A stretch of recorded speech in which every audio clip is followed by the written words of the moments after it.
Good evening. Good evening and welcome to the April 23rd school board meeting. As some of you may know, we added this meeting to the school board's calendar relatively recently because we had just a whole bunch of agenda items that were adding to our other meeting agendas, causing us to be here late and have you all stay here late. So we added an extra meeting to try and take some of the pressure off of those meetings by accommodating some of the agenda items tonight. So that's why we're here. And this meeting is now in session, and I need to announce that Nancy Van Doren is not feeling well tonight and so is not able to attend tonight's meeting. Could everyone please stand while our Career Center Air Force JROTC cadets present the colors.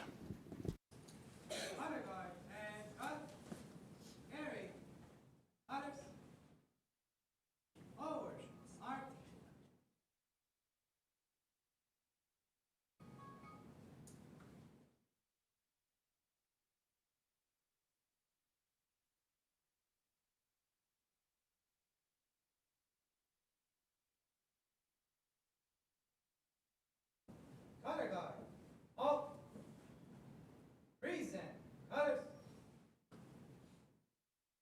I pledge allegiance to the flag of the United States of America and to the republic for which it stands, one nation, under God, indivisible, with liberty and justice for all.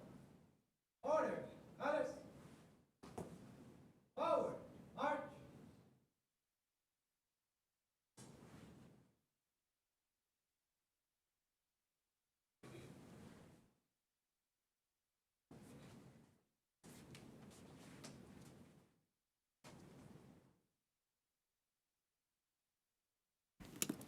Thank you. Please be seated.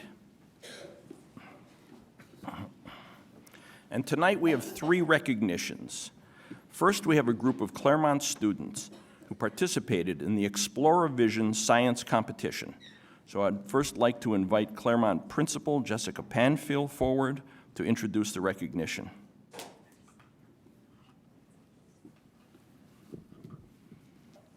Thank you, and good evening. Good evening. I'm really delighted to be here, and we're very proud of all of our students, and in particular, our 6 students who are present here tonight. I would like to invite the teachers who made this possible, Carol Scheidel, Araceli Vance, and Anna Engelbrecht. And I also would like to point out that Anna Engelbrecht and Araceli Vance just returned from 48 hours at the outdoor lab to be here tonight. If I could also invite Sarah Kish, who is here representing Toshiba, who is one of the sponsors of the Explore Vision competitions, along with the National Science Teachers Association. Thank you. Thank you. Good evening. Tonight we wanted to showcase a really exciting competition that we participated in this school year. It's called Explore Vision, and it's a competition open to K-12 students, and it engages the students in the next generation in real-world problem solving with a strong emphasis on STEM. Explore Vision challenges students to envision and communicate new technology 20 years in the future through collaborative brainstorming and research of current science and technology. Explore Vision is a science competition that goes beyond the typical student science competition and into what it takes to bring ideas to reality. And we thought there would be no better way to showcase this for you but to let our students tell you about how we did it at Claremont. It started with a planning meeting. At Claremont, the teachers call it CCLP, Cross-Curricular Lesson Planning. At the November 5th grade CCLP meeting, the teachers were planning their nonfiction unit, and suddenly they had a great idea for a performing test where students could apply all the research skills and non-fiction reading skills. Lucy Calkins. They had a gigantic, personalized, post-on-demand performance test. And in this case, it took way more than just one writing workshop session. All the effort was worth it because the completed student work would be submitted to the competition with real judges and real prizes. Enter Explore a Vision. So the 5th grade team connected with the science teachers and the resource teachers for the gifted. who connected with the media specialist and with the writing specialist and with the special ed specialist teachers so that they all are And together, they planned a spectacular collaboration so that as many students as possible could participate in the Explore Vision experience. It took hours of hard work for students. The Explore Vision technical paper must include an abstract, present technology, history, future technology, breakthroughs, design process, consequences, and a bibliography. all the students' papers had to be submitted by the first week in February. And then we had 3 winning Explore Vision teams. One of our winning teams was a regional winner. That means they were one of the 6 regional teams competing to get to the finals in early May. The winning regional team now has the next step to create a prototype of the technology along with a website.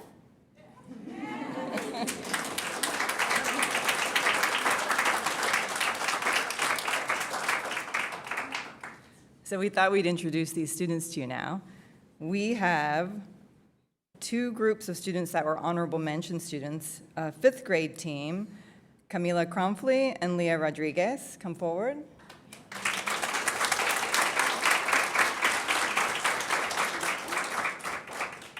A 4th grade team, also honorable mention, Andrew Yu and Ronan Doyle. Come forward.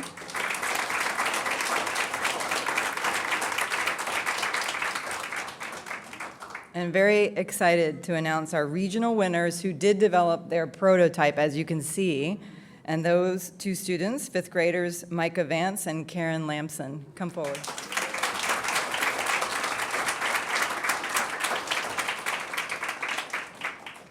Karen and Micah are awaiting the results to see if they won at the national level. Thank you for this time to showcase our students.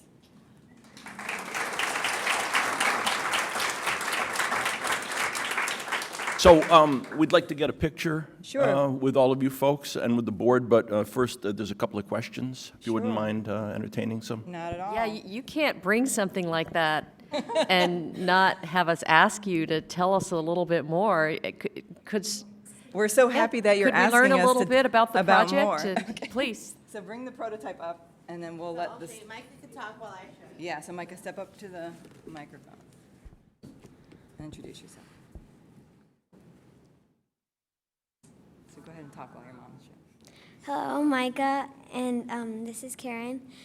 Our project was a robot machine that could go into oceans and clean up algae that is growing and affecting the ecosystem. And we used multiple different parts to create our prototype of our robot. So what our robot does is it collects algae floating on the surface of the water, and it filters it so it just is algae, and then it converts algae into, it takes its lipid oil out of the algae, and it converts the lipid oil into biofuel, so it doesn't have to use gasoline and burn CO2 into the atmosphere. And it would also produce more for other uses like transportation and other public transportation. And Thank you so much. And can I ask, how did you think up this project? Well, I go to the beach a lot, and I've experienced like not being able to swim in the beach. And I was reading this article on how some of this algae could affect ecosystems. And I really felt that this was something that needs to be dealt with and shouldn't just be pushed to the side. So personal observation Yes. led you to the scientific method. Very good. Very good. Congratulations. Thank you. Shall we get a picture? Have your certificate. Come on over here. Why don't you guys stand in front of us?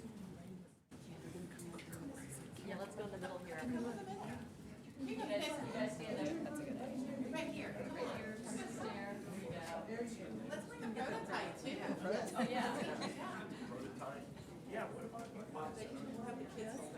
You want over? Come on over.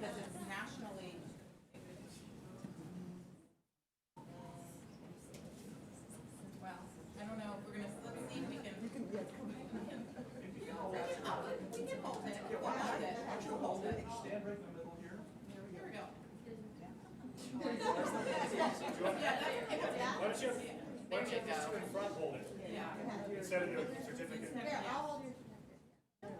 and then you're gonna get in the middle. There we go. And you move on the side. There we go. And here we go. There we go. There we go. Ready? 1, 2, 3.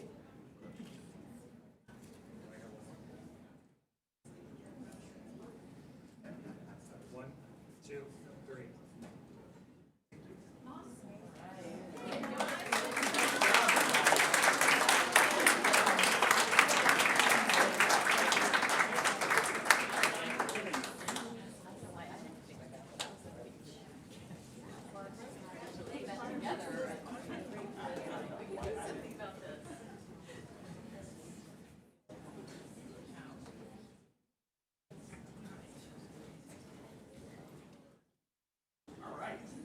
Well, congratulations on your great work, and thank you for sharing it with us. And our next recognition is to celebrate the counseling programs in 3 of our schools.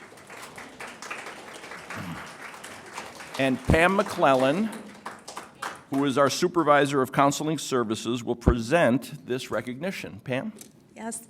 Good evening, Chair Goldstein and school board members, Dr. Murphy, executive leadership team, colleagues, and all those present tonight. This year, 12 Virginia schools will receive the recognized ASCA Model Program designation during a special ceremony at the American School Counselor Association's annual conference in Boston. The schools will be honored on July 1st, 2019, for making an exemplary commitment to comprehensive school counseling programs. A quarter of those 12 are our very own Key Elementary School, Gunston Middle School, and Thomas Jefferson Middle School.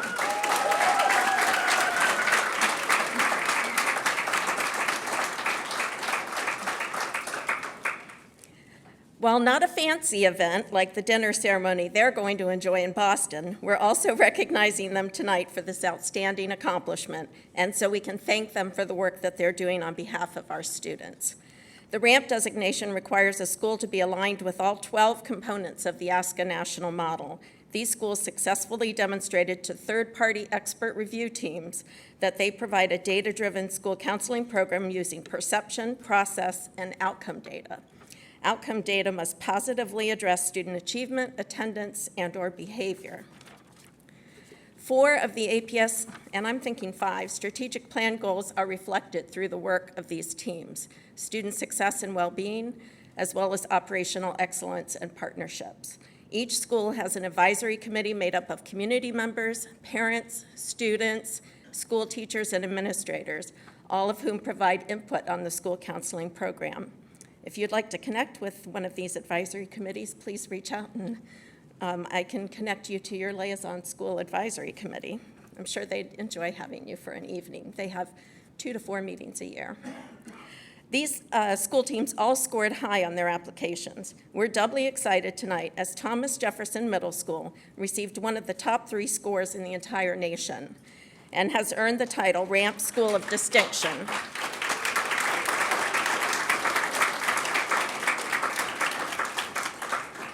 A RAMP School of Distinction Award honors schools with exceptionally high caliber school counseling programs. And in fact, Delegate Alfonso Lopez entered a House Resolution number 355 commending the Thomas Jefferson Middle School Counseling Department, which was entered into the record.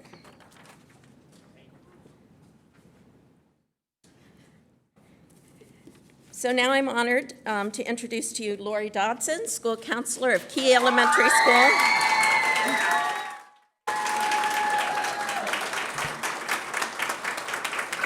And she'll be followed by Brianna Milton, the director of counseling at Gunston, and then Susan Holland. And Susan's the Director of Counseling at TJ. They will each introduce their colleagues and provide you just a snapshot of their work. As they come up, I'd like to also acknowledge the principals of these schools. Principal support is instrumental to becoming a ramp school, and our thanks go out to them as well. Lori?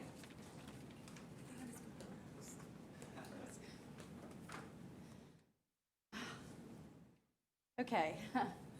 Greetings, everybody. I'm a little nervous. This has been such a journey for me. I want to start off by saying this award is based on my program goals for the 2017-2018 school year, which focused on promoting attendance, safe use of technology, and emotional regulation. I strongly believe that the multifaceted work of school counselors help prepare students academically, emotionally, and socially, not only now, but for life far beyond school.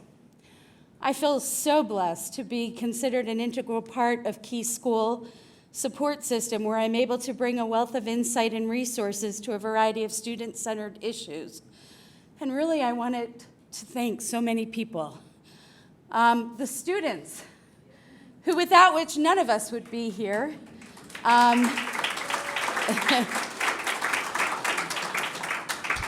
Who give me my purpose in life and just fill me with tremendous joy. My present administrators, who I have always felt supported and included me, Miss Marlene Perdomo and Miss Nicole Maldonado, sorry. I also want to recognize my past administrators, because Dr. Marjorie Myers was actually principal when the year that I submitted RAMP, and Evelyn Fernandez, who remains just a very close friend. Key School, we have an incredible student services team consisting of Marisol Roca, who is a brand new counselor to Key this year, Mary Wilcox, our fabulous social worker, Eleanor Lewis, our school psychologist. I feel that we are an amazing team, as we are all in it for the students, and I'd like to add that they are a constant support to me as well. I'd also like to recognize Key's stupendous staff, who have always made me feel valued and appreciated. Key's fabulous parents, some of which are here tonight, who also constantly support me. Pam McCullen for her unwavering and positive support and encouragement. My own children, who have had to deal with me during this, and bore the brunt of the hours and hours and hours that I spent on this and not with them. And last but not least, Sarah Snyder. For her strength, her calm, her insight, her late night edits. I mean, who else is up at 10 p.m. on a Friday night working? Her suggestions, her recommendations, her guidance, her encouragement, and without which I would have never achieved this honor for Key School. Thank you.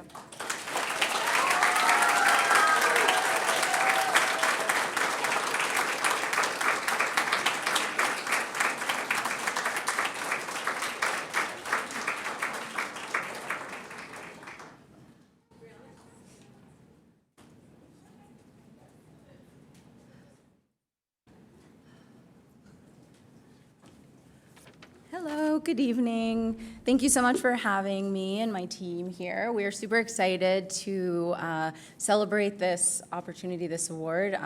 We worked very hard over the span of 2 years. So I want to introduce the team first before I give you a snapshot of our application, so that you have a little bit more information about our actual goals and the process that we use to determine how and the results of our each of our goals. So Marlene Cordero is our HILT counselor, so she's here with me tonight. And Sharon Colodi is our current 7th grade counselor. And then, of course, thank you for Dr. Wiggins being here and supporting us as well. So our goals were, we chose 3 goals as our overarching process to kind of guide our application. Our first goal was based on bullying behaviors. So I'll just read the goal and then go through the process of kind of how we worked with students. So by May of 2018, the number of school discipline infractions related to bullying behaviors from grade 6 to 8 will be reduced by 30%, from 102 incidences to 71 or less. The data that we use to pull this goal, or to create this goal, was from our 2016-17 bullying incidences referrals that our administration, our assistant principals gather from students, from teachers. We also looked at our youth risk survey that are given to a select group of students to determine whether this is a goal that is appropriate for our students and for our population. We wanted to make sure that all of the goals we selected were necessary and that the tools that we used to intervene were effective overall. Students reported that there were incidences in bullying and uptick, so we felt that this was an appropriate goal to use and to follow throughout the process. We had 3 tiered approaches to working towards this goal. Classroom lessons, we had a bullying prevention week. We used our bullying and sexual harassment lessons throughout the year to support and provide information to students. Second step lessons on emotional regulation and empathy. We also had small groups that worked towards addressing anger management and sound decision making. And then our tier 3 approach, working with individual students who received consequences from our assistant principals for infractions related to bullying and harassment. Our results from that goal specifically were great. We were very pleased. We were able to reduce bullying incidences from 102 to 68, and that really showed us that the work throughout those tiered approaches was truly effective. There were a lot of implications and things to consider as part of that application and ways to move forward and think about how we can always improve our work as a school counseling team. So the lessons that we delivered helped our students throughout the year, as evidenced by the results. It would be important to continue delivering these lessons at the beginning of the school year. It's something that we discussed pretty heavily throughout the process and after we received the results. We really want to focus on preventing any possible discipline issues related to bullying and be proactive. We also felt that it was important that each lesson was followed up throughout the year, not just a one-off at the beginning of the year, to ensure that these messages were consistent and that we created a culture for our school building of understanding of how we treat one another and empathy. In the future, we are going to continue working with that discipline goal, modify it a little bit as we continue with quarterly review of school data, discipline referrals, and reports that we receive from students, which I think will give us a better opportunity to provide the appropriate support to our school community. Even though the lessons were successfully driven through many of our PE classes, we've also talked about making them a little bit more one-on-one in smaller settings so that students have an opportunity for discussion and further elaboration on each of the concepts and the emotional lessons that we discussed throughout the year. And then, of course, making sure that we are also accessing these lessons to our special populations and English language learners and students with disabilities to make sure that they also have an opportunity to get the most out of each of the lessons that we provide. So without these awesome counselors and the rest of my team who can't be here this evening, none of this would have been possible, so I'm really appreciative of all of their hard work and, of course, the hard work of Pam McClellan and Sarah Snyder. We are very thankful for all the support that we've received throughout the school year and throughout this process. So thank you very much.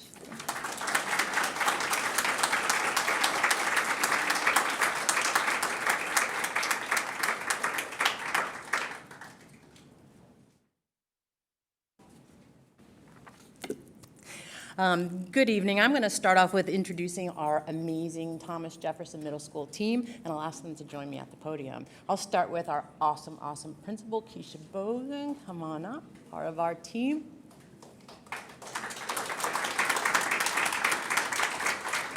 Next up, Tiffany Woody Pope, who is currently our program counselor.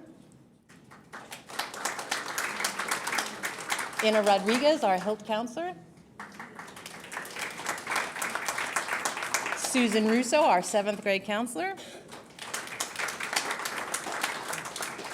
We have one counselor who's missing tonight. Erin Pennington is on medical leave, so I'm going to go like this. Hey, Erin, if you're watching, feel better. And finally, Amelia Black, who is our 6th grade counselor.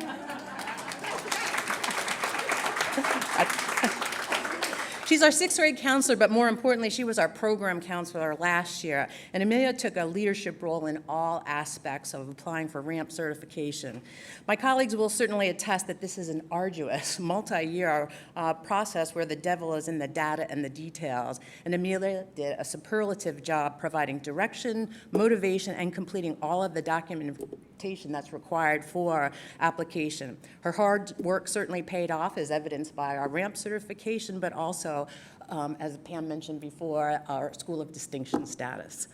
I would also be remiss if I did not take a moment to thank Sarah Snyder, who provided invaluable support and guidance during all phases of our RAMP application. And Pam, thanks for letting us borrow her on a regular basis. All right, so to determine what goals we would work on, Amelia did an intense data dig and presented our department with reports that identify potential areas of need. Based on this data, we developed 3 goal areas that address the following: improving school-wide on-time attendance, and we did this because tardiness in middle school is closely related to absenteeism in high school, which is a risk indicator for dropping out of school. We also looked to increase the pass rates on reading SOLs for students with disabilities, and to reduce the number of 6th grade students that are on an academic watch list. And this is where I'll focus my remarks. A student is placed on the academic watch list when they earn more than 1 D or E on their first quarter report card. We identified a specific group of 6th grade students and implemented Tier 1 interventions in the form of class meetings for all 6th grade students. We also provided Tier 2 support through small group counseling during Yellow Jacket period, which is our intervention block, and then Tier 3 intervention during individual counseling sessions. We exceeded our goal of reducing the number of students on the watch list by 25%. We actually did it by 37%, which certainly shows the efficacy of our counseling program, which in turn speaks to the accountability aspect of being ASCA aligned. Going through the RAMP process certainly challenged us, but ultimately emboldened us in our role as systemic change agents, working smarter and more efficiently and in alignment with the American School Counselor Association, the TJMS School Management Plan, as well as the APS Strategic Plan, all on behalf of all of the students at Thomas Jefferson Middle School. Thank you. Thank you.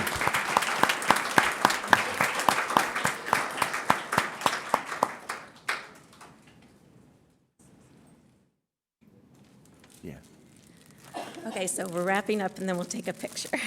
I'd like to introduce Sarah Snyder, who was well celebrated this evening. She's been a huge asset. Sarah spearheaded Wakefield's RAMP application and RAMP status, and she's also an experienced RAMP reviewer for the national organization, so that's where all the little inside, how do we get this done, and help came from. Sarah and I have a gift for each team, as each team and their principal come up for a picture with the school board and superintendent. We'll give you something to acknowledge your work that your entire school can see. School board members and Dr. Murphy, if we could take a picture.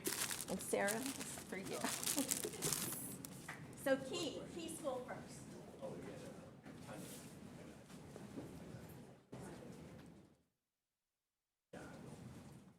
We got some banners.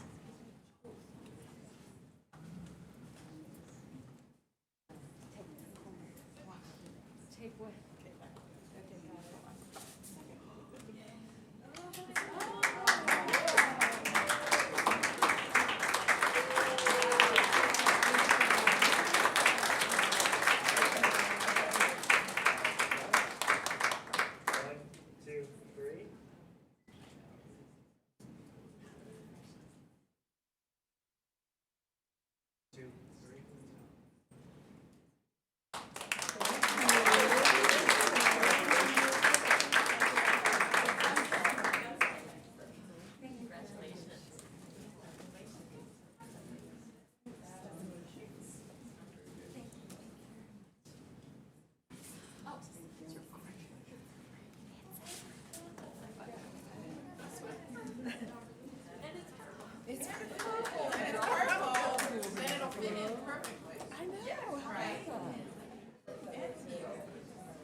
Thank you, everyone. Thank you. Thanks. Sorry we took so long. Thank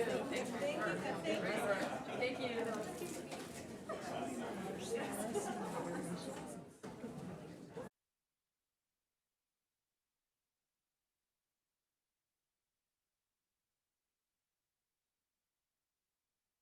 Did you say?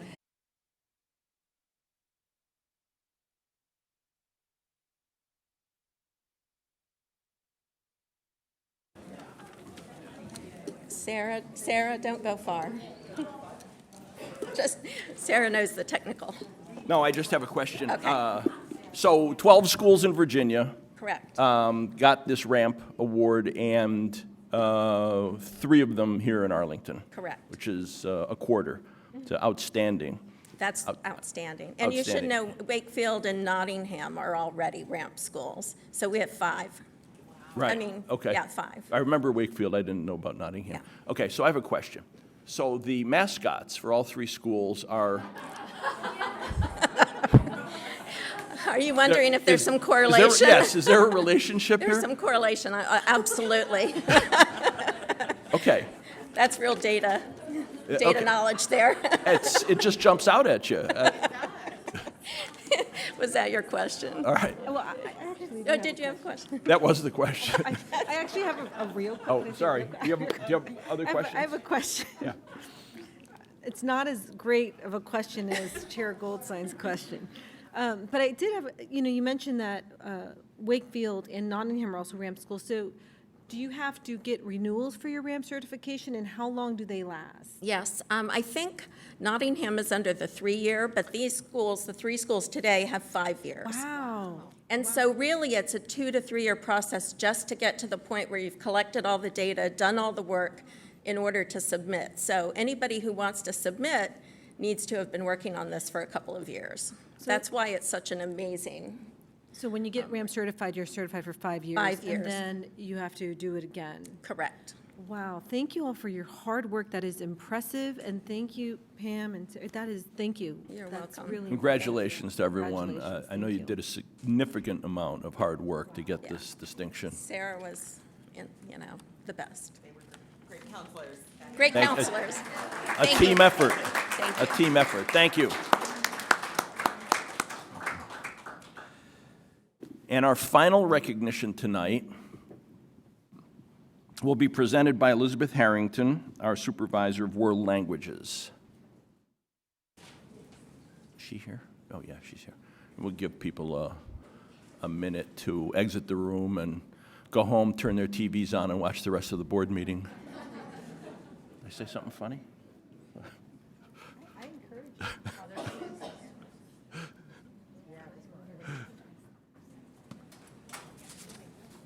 Good evening. I have the pleasure of introducing Katie Wheelock, who has received a very prestigious award called the Ordre des Palmes Académiques. So a little bit about Katie. Katie's been a French teacher at Wakefield for 10 years and came to us from Alexandria City Public Schools. She's been a department chair also for the last several years, and under her leadership as department chair, the Wakefield French program was designated exemplary by the American Association of Teachers of French. She has 2 children of her own who are APS students, and she's been very active in the Sister Cities program with Arlington and Reims, France. She was honored by the French government and named Chevalier dans l'Ordre des Palmes Académiques. This is a very prestigious award, and few American teachers and academics are chosen each year. So a little bit about the award. The French Academic Palms recognizes those who have rendered eminent service to French education and have contributed actively to the prestige of French culture. For those who are named and promoted in the Order of the French Academic Palms, l'Ordre des Palmes Académiques, this esteemed distinction acknowledges their merits, talents, and exemplary activities. Napoleon I created the Palme Académique as an honorary title to recognize members of the university in 1808. The academic palms became a decoration in 1866 under Napoleon III. at which time the honor was also extended to non-teaching persons who had rendered illustrious service to French education. Thus, the Academic Palms is the oldest non-military French decoration. By decree of President René Coty, the Order of the Academic Palms was instituted in 1955 as the first ministerial order recognized by the French Republic and was defined by 3 ranks: chevalier, and Katie is a chevalier, a knight, officier, which is an officer, and commandeur, which is a commander. The decorations for each rank are: commandeur is a medallion worn on a necklet. An officier is a medallion worn on a ribbon with a rosette on the left breast, and chevalier, and Katie has hers on this evening, a medallion worn on a ribbon on the left breast. In addition, both foreigners and French living abroad who contribute actively to the expansion of French education and culture in the world may also be recognized. So, on April 5th, Katie was officially presented with her award by Monsieur Carl Godard, Éducation Attachée at the French Embassy in Washington. On April 25th, Katie will be honored by the Board of Education in Richmond for her Palms Award, and the official announcement will be read at the board meeting there. Monsieur Cogard and Lisa Harris, State Supervisor of World Languages, will attend the ceremony. So, congratulations. Merci. Félicitations. Merci.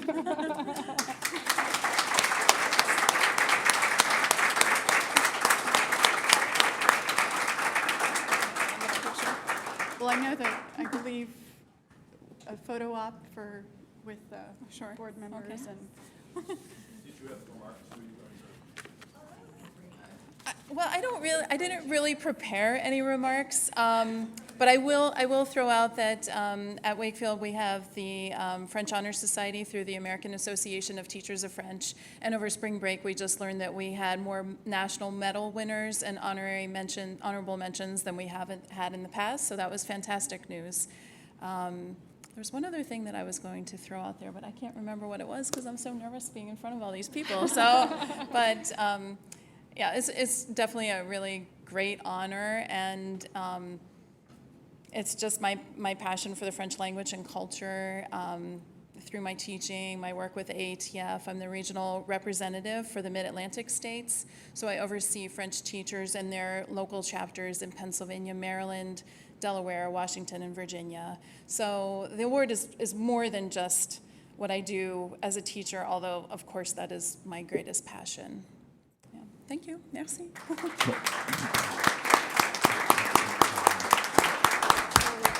Okay, yeah, so we're going to join you for a photo. So you may recall that at our last board meeting, I made this announcement.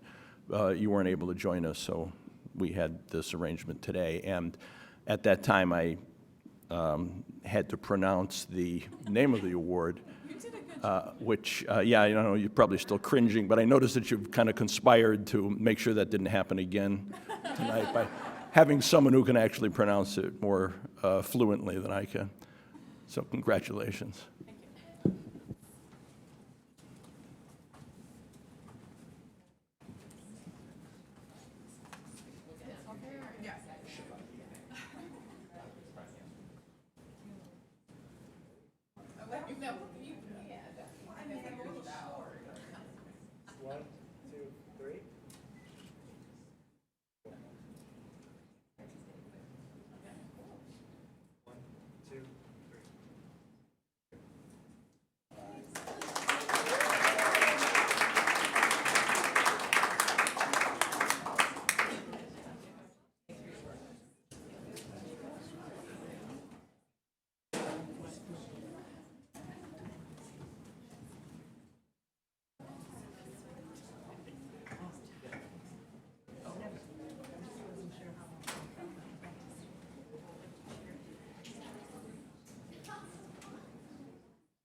Okay, and congratulations again, Katie.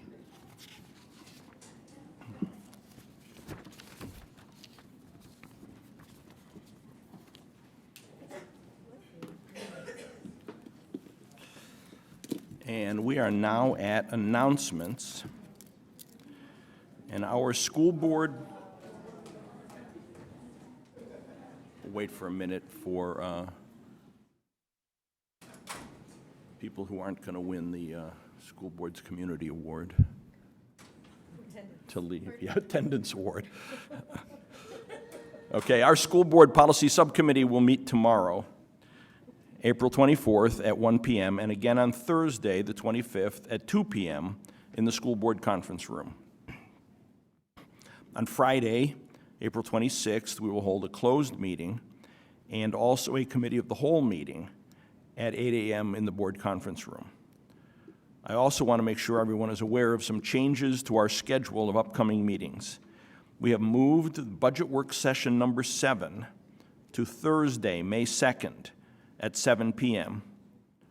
And our public hearing on the school board's proposed budget will be held on Tuesday, May 7th, starting at 6 p.m., followed by a business meeting. So the work session is on Thursday the 2nd, and the public hearing is on Tuesday the 7th, and the public hearing starts at 6 p.m. Board members, do you have any items to announce? I do, Chair Goldstein. If no one else does, I will start. Please. Okay. I wanted to take an opportunity to share with everyone that April is National Donate Life Month. And this has been something that's become even more significant for me this month because I have the amazing opportunity to become a living donor. My sister has stage 5 kidney disease, and we have been on this journey for a little bit over a year, and she needs a kidney. And in October of last year, she started dialysis. And so I found out recently that I am able to give her one of my kidneys. So it's very exciting, and I will be sharing with you a little bit about organ donation and what you can do to become an organ donor.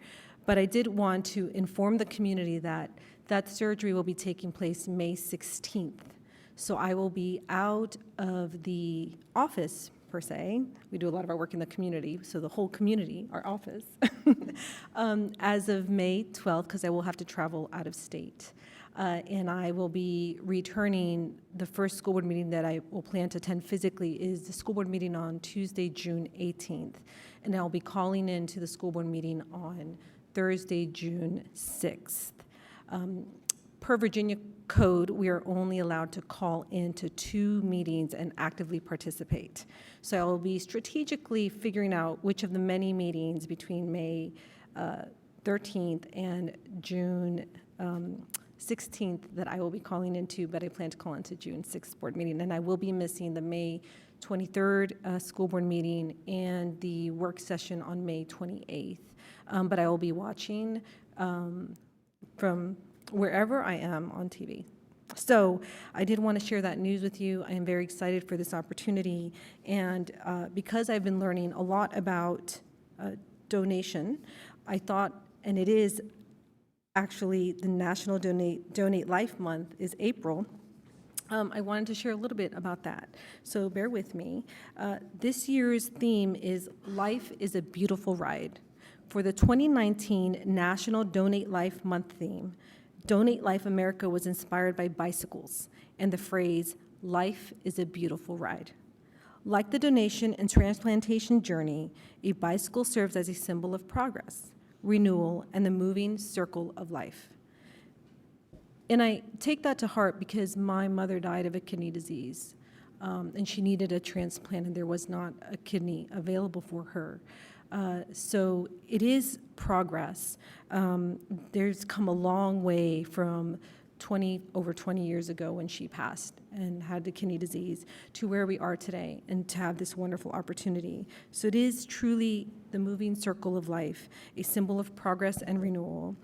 Bicycles come in all styles, shapes, and sizes, but each is comprised of the same components. That's the beauty of human beings. We're all the same on the inside. Essential to supporting the rider and converting their energy into motion. Similarly, organ, eye, and tissue donation offers many ways to give hope, support, and strength to patients waiting, recipients, and donor families. We each carry the potential to help make life a beautiful ride for ourselves and then for others. By registering as a donor, considering living donation, being a caregiver, and championing the cause. This National Donate Life Month, we ask you to consider your role in the life-saving and healing journey and how you can inspire others to provide hope through donor registration and living donation. So I hope that my wonderful opportunity to help my sister in her journey of life may inspire you to, at the very least, consider when you go to the DMV to renew your license, to put that little heart on it and become an organ donor. There's a lot of amazing stats. Locally, we have 2,462 patients waiting in the Washington, D.C. metropolitan area for an organ. And patients waiting in the United States are 113,665. The national, I just read that. Okay, so I'm on top of my game. Every day, 21 people die while waiting for an organ. And every 10 minutes, another patient is added to the waiting list. So there's a lot of myths and misconceptions about organ donation, and you can find out more about those myths and misconceptions by going to the WRTC website. It's the Washington Regional Transplant Community. They also have links on how you can become an organ donor if you don't need to renew your license anytime soon. And I just wanted to thank you all for the wonderful opportunity to serve as your school board member and to provide me the support and consideration of letting me take this time from this work to give my sister a kidney. And for those of you who exercise prayer, I do ask that you consider adding my sister and myself and my family to your prayers as we go through this amazing journey over the next few weeks. And thank you, Mr. Goldstein, for allowing me to take some time to announce this. Thank you. Tanya, I want to congratulate you and for this selfless act of love and devotion and literally giving of yourself to your sister, to someone who's in need. So it's your announcements just choking me up. And just want to say thank you. Congratulations and thank you. And I really do appreciate that. Your sister has an awesome sister. Well, and she is an awesome person. She's actually a paraprofessional in Florida and has been a teacher assistant for 19 years and has done it for both special education and ESOL. So that is what my amazing sister does. And she has 2 children, a 24-year-old son who is autistic and a 22-year-old daughter. So we are changing lives, and thank you very much for those kind words. And we all wish you the best. Appreciate it. So, that's a tough act to follow. Anybody else have announcements they'd like to make? You gonna get a kidney? No. Not right now. It's on your license. It's on my. It's on your license. It's on my license. It is on my license. When do you announce? Okay. So now we'll hear Dr. Murphy's announcements and updates. Dr. Murphy? All right, thank you, Mr. Goldstein. I've got a couple of announcements this evening that I'd like to share with you, and I'm going to start with the collaboration that we continue to have with the Arlington County Police Department, who this coming weekend is going to be having a prescription drug take-back day, and it's going to be at 3 locations throughout the county, 2 firehouses, number 2 and number 9, I believe, as well as at the Courthouse Road and 14th Street. So it's a good time to go through your medicine cabinets. Any prescriptions that you see that are unused or have changed. We recognize that prescriptions that are in cabinets sometimes can be misused, or those substances may be illegally transmitted. And we just want to encourage families to review that and also support the County Police Department with this effort. There's a flyer that's going to be coming out with many of the details that I'm sharing with you on Peach Jar. And so if you want additional information, you can get it from there. All right, where we are with pre-K and elementary option lotteries, we are on the threshold of beginning our lottery process. And as you can see, that has either started or is underway. With the pre-K lottery, we're going to be hosting that tomorrow, and that's going to be here at 1 p.m. down in rooms 101 and 103. Please know that we will then be notifying families by May 1 about the placements and also where they sit on the wait list. One of the other pieces that I want families to be aware of is that once folks are selected, they do have a choice whether they want to accept, and so we will continue then to update the wait list. And there is a little bit of a time delay. I know our families are very networked, and they may in fact say, well, my child is not going to be taking that lottery option, and the person that's sitting next on the list may say, well, when am I going to get a phone call? Just realize there's a little bit of a delay with that, and so we will be getting through and reaching out to you as those progress. Highlighting summer school registration, we've just got a few deadlines that are coming up here, one with elementary strengthening and enrichment, then middle school enrichment, and then high school and new work for credit. My encouragement here is to continue to look at the catalog. We do have rolling deadlines, and one of the things that I'm encouraging principals to talk to their families about as we come to the end of the year is what are the different activities that students may want to engage in, either through APS or through many of the clubs or activities or the county activities. But some type of enrichment is encouraged. There are also scholarship opportunities, so if families want to take advantage of that, please speak to your school principal or counselors about those scholarship opportunities through Arlington Public School for the programs we offered. I believe, Mr. Goldstein, you covered this pretty comprehensively with the changes with the upcoming work session and then the public hearing on May the 7th. The board is taking action on May the 9th, and I just want to make note that the county board right now is adopting their budget and also setting the tax rate. And even though they had the markup last week, I just want to make note of an appreciation to the county board as well as the county manager. As we had a very challenging budget season. We started with a $43 million gap, and we've been able to really close that gap and have, as I said in the beginning, our goal of fully funded budget. So thank you to them, and thank you also to everyone for their patience as we've worked through this. But this is kind of where we are. We're at the last stages. We'll wait to hear what the county board finally adopted, and then we'll be able to progress through the last 3 dates that we have here posted. Just highlighting where we are with the school board's action plan. There's a tremendous amount of work. It's very rewarding at this time of the year to see all the work that has been done. Again, I'll just highlight sort of the 4 areas that we've broken that work down into. The first is new policies and policy revisions. As you can see, many of the policies that have been recently adopted. I know you made mention that the school board policy committee is meeting this week. Tonight we have a FOIA for Virginia Act coming, and Catherine Ashby is going to be sharing that with you. And there's a host of policies that are still slated for the rest of the year, highlighting graduation and promotion, technology infrastructure, construction and maintenance, copyrighted materials, and then student safety. So a number of policies have been updated through this past year.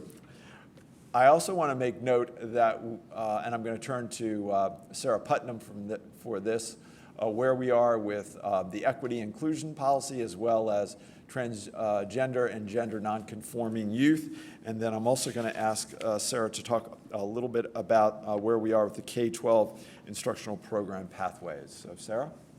So we've received input from the board on the equity policy, and so next week a group will be meeting under the leadership of Carolyn Jackson, the supervisor of equity and excellence, to draft the final policy for that. And then after that policy will begin, to go through the review process. You can see the review process includes advisory groups, the executive leadership team, principals, and then the school board policy subcommittee. So once that draft is ready next week, it'll begin to go through that review. And then as far as the transgender PIP, that has been drafted, and that is already in the review process right now. It's currently being reviewed by various groups. And it would also be on our Engage site mid-May for some more input from the broader community. For the IPP, you can see the instructional program pathways. You can see the work that we've completed to date. And beginning on Friday, the questionnaire related to the draft will be on Engage, and that will be available until May 13th. And next Tuesday evening at Kenmore, we'll have the community open house around the IPP, so we encourage folks to come out to that. That's from 7 to 9 p.m. at Kenmore. And then finally in May, we'll review all of the input that we've collected on the IPP, complete the final draft, and then bring that back as a monitoring report in June to the school board. Thank you. That's where we are. So that was under operational planning. We go next to capital initiatives, and with the Ed Center project, we are looking at a completion of design development phase later in May, and then we need to go to the county board for a use permit on May the 18th. So that project continues to move forward. We've continued to update everyone as far as where we are with many of our new buildings, including Fleet, Dorothy Ham, the Heights, and the 2 refresh projects at Henry and Drew. So you can go to our website, go to the A to Z tab, look under design construction, and we continue to kind of update where we are with those projects and seeing how they're progressing. And those are all pretty much still in the same status or target dates that we talked a little bit about. Fleet and the Heights and the refreshes are on schedule. We've recognized a delay with the Dorothy Ham projects really since the fall with much of the rain and inclement weather that we've had, but we're going to be able to accommodate those students moving in. My last encouragement is to continue to check with Engage, because that's where we refer a lot of the information to and provide updates so people can get the information that they are seeking. That's all I've got. Thank you. Could you go back to your take back the prescription drug slide? And I just want to note that I think the reason that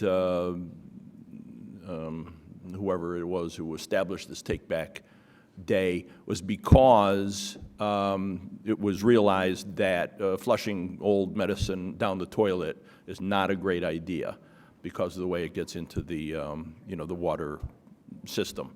So just wanted to point out that that's why we have these locations for prescription drug Take Back Day, and encourage everybody to use them. Okay. Thank you. Very good. Board members, do you have any questions on the announcements for Dr. Murphy? Yeah, I do have a question. It's for Ms. Putnam on the instructional pathway programs. I just want to, I'm pretty sure that I know the answer, but just so that we make sure, will there be translation at the public meeting on the 30th, and will the questionnaire be translated into Spanish and in any other languages, or just Spanish, or are we working on that? For the open house on Tuesday, I'm not sure if we'll have translators, but I think, given your question, we can arrange for that. There's not a formal presentation. It's really meant to be an opportunity for folks to drop in and ask questions. I see. So there should be, we should have the ability to have some Spanish-speaking. Okay, excellent. And so how can community members, I know that there have been community members who are following it, and there may be community members who will hear about the community meeting and will go Correct. there with the expectation to learn about it. Yep. So as board members, when we share that information, where should they go to learn about the work so that they can go with questions? Sure. On the slide that has that at the very bottom, there is a website that has just regular updates for the work that's done so far on the IPP. And really on Tuesday evening is an opportunity. So right now we've had representatives from every school community come to be a part of that work, but really Tuesday, anyone can come to the open house and have some dialogue about it. Okay, great. Thank you. Catherine has confirmed there is translation there. Excellent. Okay, great. I'll make sure to share that. Thank you. Any other questions, clarifications by board members on the announcements? No?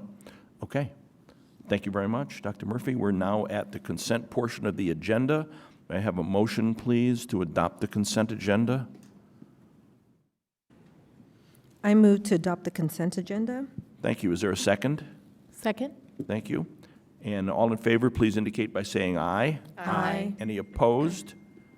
And the motion passes 4-0. Thank you.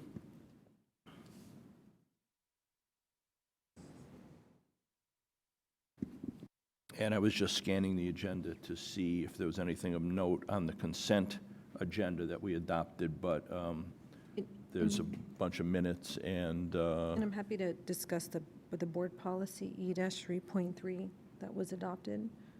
okay. I'm not sure if it came for information, but we actually, it's been amended, we adopted this in January, and what you can see online, what was done was really just to update how the school board will be monitoring the process. So if you'll re-watch the meeting in January, we asked to work with staff on how we would monitor this policy. We put in an annual update, which is our standard wording, but after discussions with staff, because of the work, it is every 3 years. So it is just an amendment, but I know that people, when it's on a consent agenda and it's our policy, so I want to share that because the policy subcommittee did also get a chance to review it, and as did all board members, so it's a very small amendment to the policy. Okay, thank you for that clarification. So next, we will hear citizen comment on non-agenda items, and before we begin with the speakers, I will review the speaker guidelines. The school board welcomes public comment and allows comment at most regular board meetings. If you would like to speak but have not signed up electronically, you must submit a speaker's slip to the clerk before the agenda item you wish to speak on is called. So if you're planning to speak on the non-agenda item portion of the agenda, you need to submit that slip now if you haven't already signed up electronically. Speakers are called in the order in which they sign up. However, if there are student speakers, we invite them to speak first so they do not have to stay out late on a school night waiting for their turn. Each speaker may speak for up to 2 minutes, and there is a timer to help you keep track of your time. The timer begins when the speaker starts speaking, and you should conclude your remarks when the buzzer sounds. To ensure all speakers are understood, regardless of their native language, the board has made the following revision to current guidelines. If a speaker addresses the board in a language other than English and an interpreter is present, the speaker will have 2 minutes to speak, and the interpreter will have up to 2 additional minutes to translate the comments for the board. All comments should address matters related to Arlington Public Schools. Speakers should be courteous and address your comments to the entire school board. Generally, board members do not respond to public comments at meetings. If you have written comments, which we encourage, please give them to the clerk to distribute to the board. We ask the audience to refrain from applauding. Thank you. Do we have speakers? Yes, we have 5 speakers tonight. Should Our ask that first speaker is James Foster.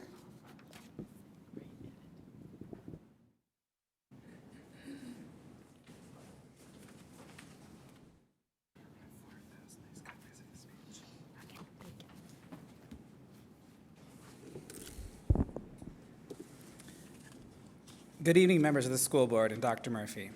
My name is James Foster. I'm an Arlington citizen and a proud kindergarten teacher from Ashland Elementary. This evening, I'm here to thank you for your leadership and current policies that protect my LGBT community. Arlington Public Schools made a commitment to protect all LGBT students and staff, and when previous school boards were challenged by the Virginia AG, Arlington pushed back and stood by their inclusive policies. Thank you. Currently, APS staff and members of the community are working together with a new PIP on Policy J2 to support and protect transgender, binary, non-binary students. I have full faith that this policy will be active by the end of the school year.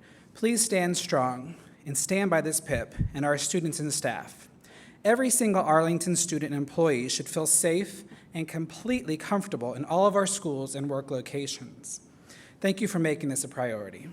Tonight, I encourage new partnerships with the Human Rights Campaign, the HRC, and the National Education Association, the NEA. They have training curriculum available to schools to support all educators.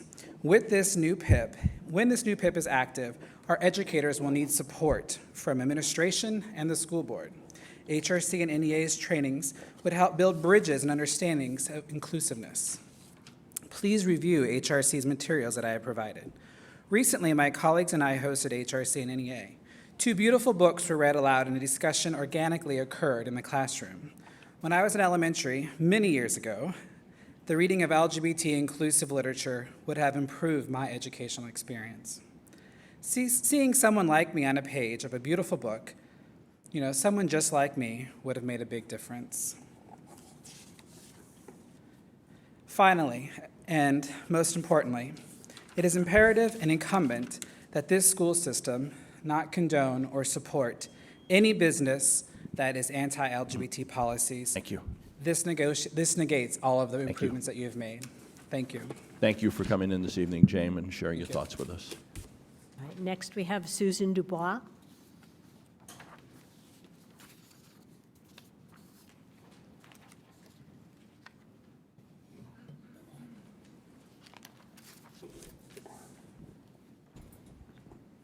Good evening. My name is Susan Dubois, and my husband and I have had a child in an APS school since 2003. First, thank you, Dr. Murphy, senior staff, and the school board for supporting the civil rights of transgender and gender nonconforming children. Our younger son is transgender, and we are very proud of him. He is brave, bright, caring, and passionate. In fact, he spoke here before you several weeks ago on an unrelated budget matter. But tonight, I am here to speak for him. After the last board meeting, when the PIP was discussed, I went home to find my son sad and frustrated about the comments from some of the speakers. He said, "Mom, I'm tired of being the rope in this tug of war." I'm here to remind everyone that when you talk about the PIP, you are talking about our children, and they are vulnerable. The 2017 Youth Risk Behavior Study found that 27% of children do not feel safe in their schools.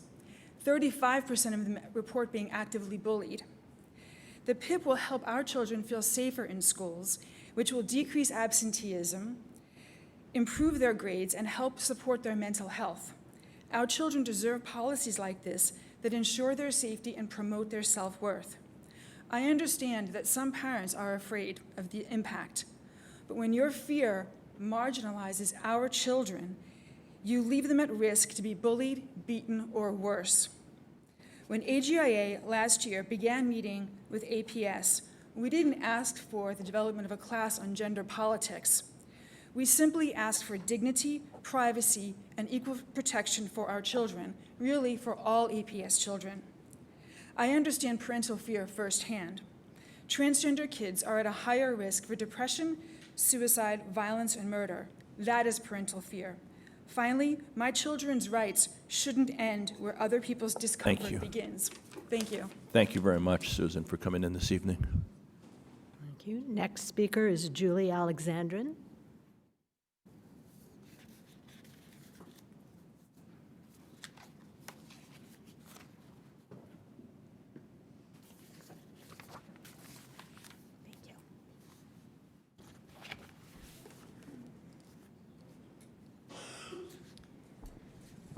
Hello and good evening. My name is Julie Alexandrin, and I'm a resident of Arlington, starting off wrong today. And I have a doctorate in educational psychology, and I've been working with pre-K, K-12 schools for over 30 years. I come to discuss the importance of creating safe and welcoming school environments for all youth, including youth who are transgender, gender non-binary, by approving the APS policy J2. We all start identifying our gender starting between the ages of 3 and 5. That means that youth who are entering kindergarten already know their gender, though they may not feel safe to express it outwardly.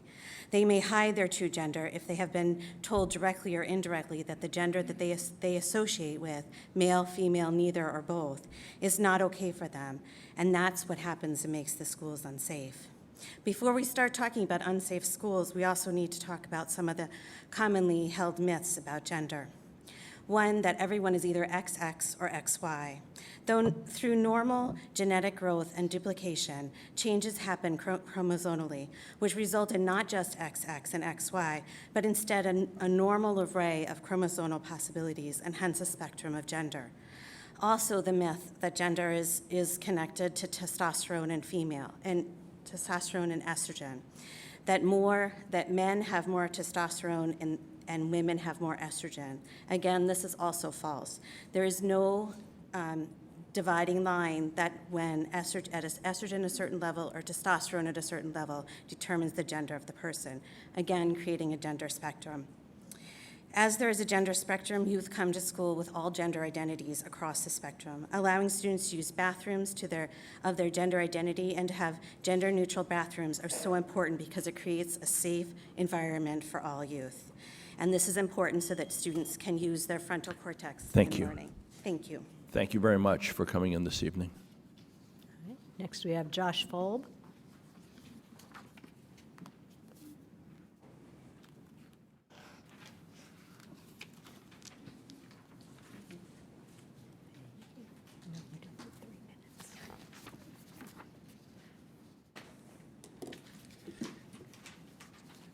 It's short tonight, I know. Sorry. See, you can talk slow.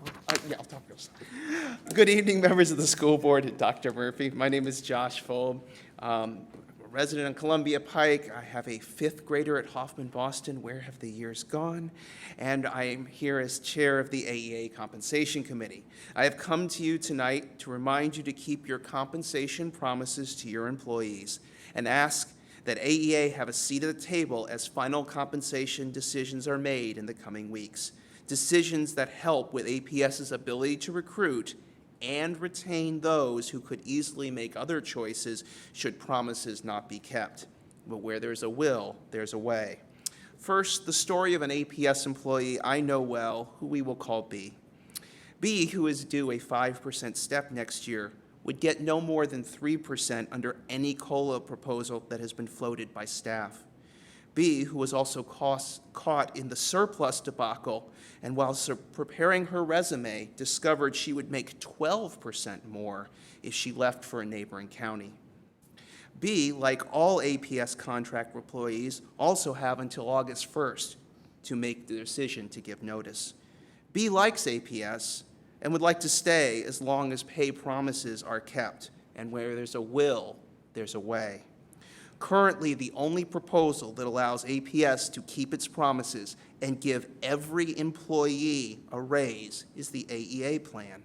Please bring us to the table for the discussion on compensation to ensure all promises are kept, for where there's a will, there's a way. Thank you, Josh, for sharing your thoughts with us this evening. All right, our final speaker is Robert Rigby, Jr.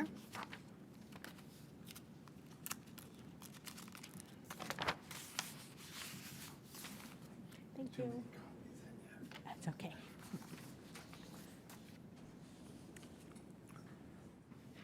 Good evening. My name is Robert Rigby, Jr. For many years, I have been a sponsor of a Gender and Sexuality Alliance, which is a school club for LGBTQ+ students and their friends. I want to thank the school board for their leadership in writing policies that support LGBTQ+ students and staff. Arlington sets a good example for the Commonwealth. I want also to thank Dr. Murphy and APS staff for developing the PIP on policy J2 to support and protect transgender, binary, and non-binary students. In this process, you have heard from many parents who support their trans kids wholeheartedly. But as a club sponsor, I hear from students who may not have complete support at home or who meet with indifference. These are the children I want to speak for today. Parents' rights are enshrined in our school culture and codified in our laws. But many parents may not know where to turn when their child turns out to be different than they expected. Here, the school can be of assistance.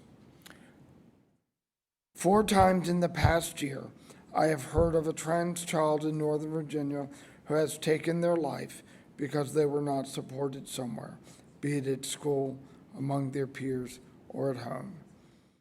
These tragedies are unspeakable, but they are frequent. In writing the PIP, please put something in about working with families about how to best envelop their transgender children. Put in something about educating the community, and put in something about providing resources to families so that people who may not be in the know are not left just searching on the internet. Children do best in families that support them.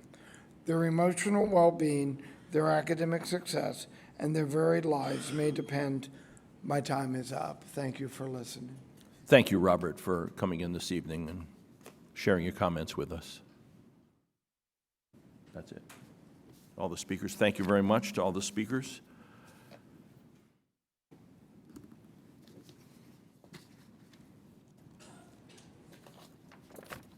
I lost my agenda. And now we're on monitoring item E1, and we have two monitoring items on our agenda tonight. And the first is the World Languages Update. Dr. Murphy, would you like to introduce that? Yes, I'm going to actually turn to Sarah Putnam, our Director of Teaching and Learning, to introduce this topic. Good evening. I'm going to ask Elizabeth Harrington to come on up. In tonight's World Language Monitoring Report, she'll give you an overview of some of our more recent assessment and enrollment data related to world languages, and she'll provide some updates related to the program evaluation that was completed for world languages and where we are with some of the recommendations there. So I'll turn it over to Elizabeth. Very good, thank you. Good evening. Good evening. So I'm excited tonight to be here to share some of the data regarding world languages, and I'm actually going to start with a picture that's on the first slide. We had a World Language Celebration event in March, and the young lady up on the slide is an ASL for American Sign Language 4 student. And through perseverance and studying world languages and going up in the levels, she was able to interpret a sign from Hamilton, a song from Hamilton, and it just brought chills to the folks in the audience. It was just amazing to watch. So with that, our strategic plan alignments and goals, we are looking to engage our students and challenge them in world languages, all the while creating a climate in which they feel safe physically and mentally and emotionally. And of course, we follow ACTFL, which is the American Council of Teacher for Foreign Languages guidelines in regards to proficiency levels. And our goal is to have students move up in proficiency levels in their language so that eventually we can plop them down in a country and they can communicate and also have a global perspective. This is a slide you've seen before regarding proficiency expectations, and it's provided by ACTFL. And really, I wanted to take this opportunity to thank the board because nationwide, it's not common to have a K-12 world language program. And so thank you for that, because by having a K-12 world language program, as you can see from the slide, students are able to advance all the way to advanced levels in regards to proficiency, which means you truly can drop them off in another country and they will do extremely well. This is another slide regarding proficiency expectations, and I love this slide because it really shows you that novice level and where you can advance in regards to the knowledge you accumulate when you're studying a world language. The novice level, again speaking to that K-12 program that we have, novice mid is where we expect our students who are in FLES in a proficiency-based model to get by the end of their 5th grade year. It's also the same level that our high school credit-bearing course level 1 is where students end up. The intermediate level is another really powerful level in regards to what students can get.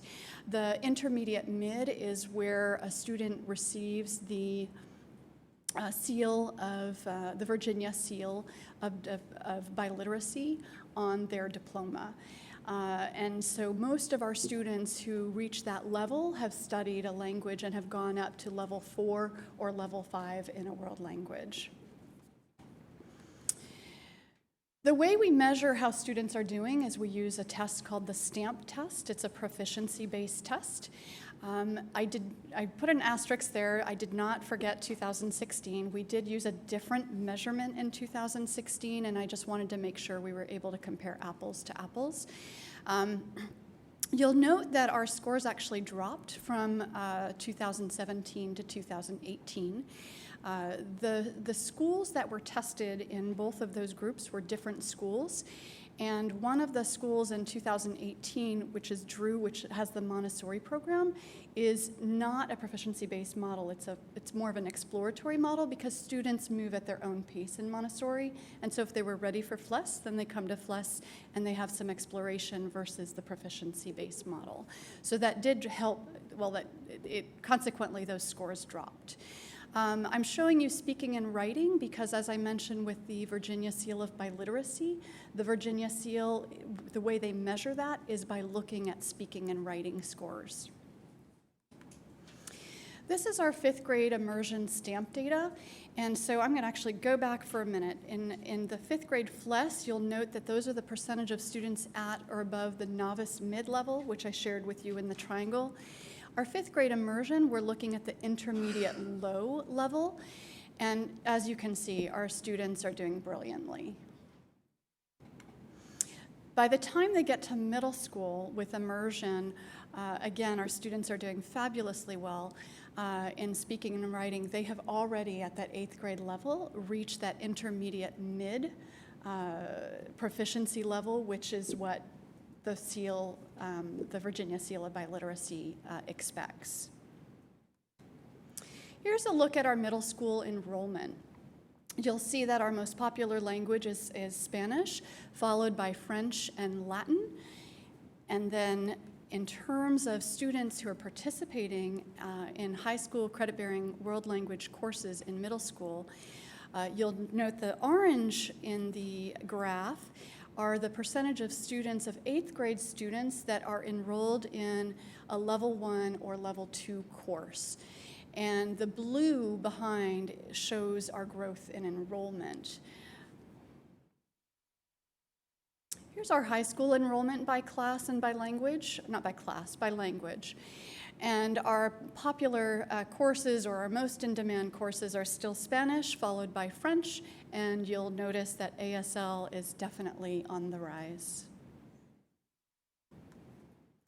This is a slide I'm particularly proud of, and I think I get to say this every year, because these are the percentage of students that are getting a 3 or more on an advanced placement exam in a world language advanced placement test.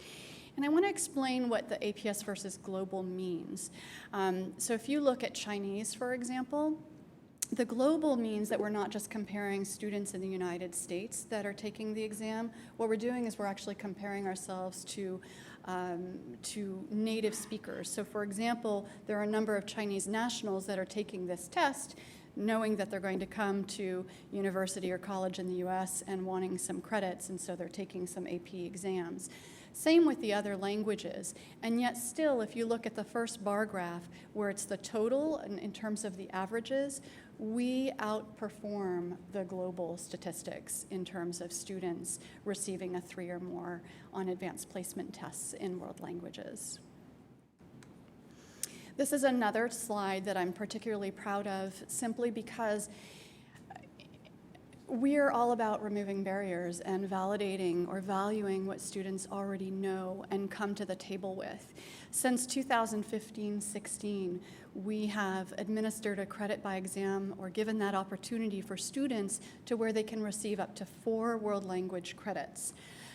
We've had almost 1,500 participants since the inception of that, and a little over 1,000, because of this credit by exam, have been eligible for the Advanced Studies diploma. This year, we had 408 students participate in the test. We did it in 35 languages, and 76% of the students who took the exam are current English learners or were at one time designated as English learners. It was offered in 35 languages, and what's neat is that 104 of the 408 students actually took this exam in not very commonly spoken languages. So we were able to value the languages spoken by students and give them credit for languages such as Farsi, Thai, Amharic, Mongolian. So whatever language a student speaks, if there's an exam out there, we will give that to them. We have 3 recommendations from our last program evaluation that we are still working on. And the first one is, of course, increasing opportunities for credits in world languages. And I think I just showed that through our credit by exam, not to mention the enrollment that we have in world languages. The other piece I just wanted to point out that we're very excited about is Wakefield has just added chemistry to their immersion program for next year. So sophomores will be able to take chemistry in Spanish starting next year. So that's very exciting. The next recommendation deals with focusing on highly effective teaching strategies and flexible teaching strategies. And so what we did last year, we did things a little bit differently this year. Last spring, what we did is we surveyed our teachers and we said, we asked them, what is it you want? What is it you need? So we were able to personalize professional development based on their responses. And so we've done that this year. And of course, another recommendation is through distance learning courses. We know it is distance learning. I will say that it's really now more blended learning because even though it's online, we've moved from that model where our teachers used to see kids once a week to now in middle school, they are in front of kids 50% of the time. And at high school, they're in front of students anywhere from 80 to 100% of the time. And so the way it's done, since it's a blended course, is our teachers have the course online and have maybe several levels in a classroom and are able to do face-to-face instruction with one group as the other groups are working online, and then they're able to move from group to group. But the teacher is there between 80 and 100% of the time. And with that, I wanted to open up and see if you might have any questions for me. Thank you very much for the presentation. You're welcome. Board members, do you have questions? Areas of clarification? Monique, why don't you start? Thank you very much for the presentation. You're welcome. We're doing a lot of exciting things, and I see that we're moving forward. I just had a question about is it hard to find teachers to teach some of these particular classes? Yes. And so we work in collaboration with human resources when we are needing to fill hard-to-fill positions. And I will share that ASL is one of the most difficult to find teachers for. So that is an area in which we are still planning on growing, and we're working again with HR and principals to see and make that happen. You're welcome. Other questions, comments? Tanya?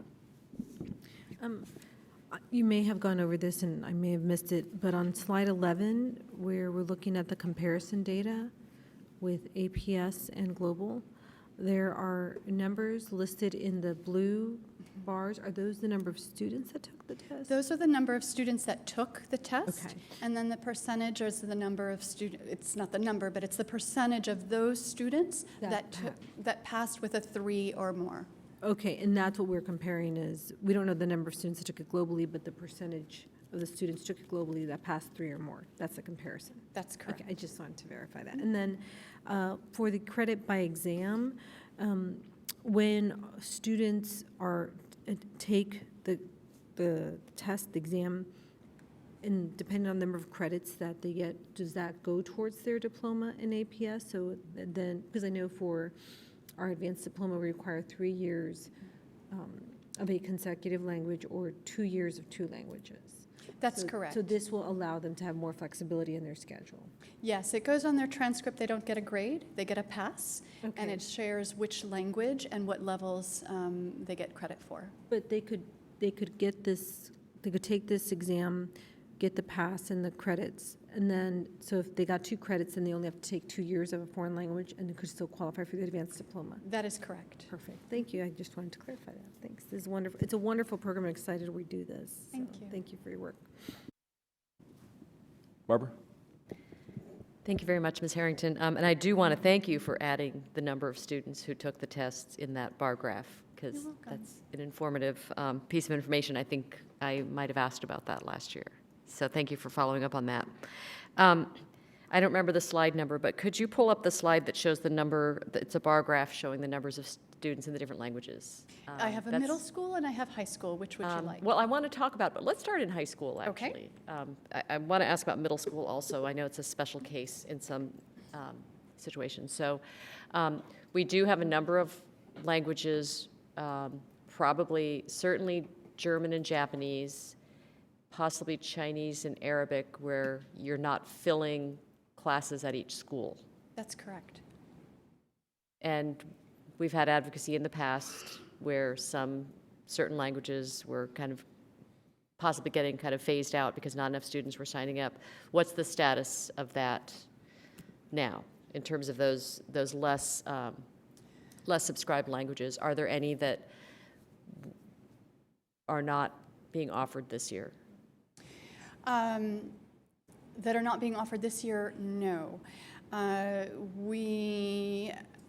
So for Japanese, the positive note in this, and I don't know if it's as a result of the advocacy, the students did a beautiful job last year presenting. We are seeing a little bit of growth. So you'll see from 42, this is Zilka Reeves' second year as a German teacher, and she's at 51. These numbers were pulled in March. And in Japanese, likewise, you see some growth from 37 to 51.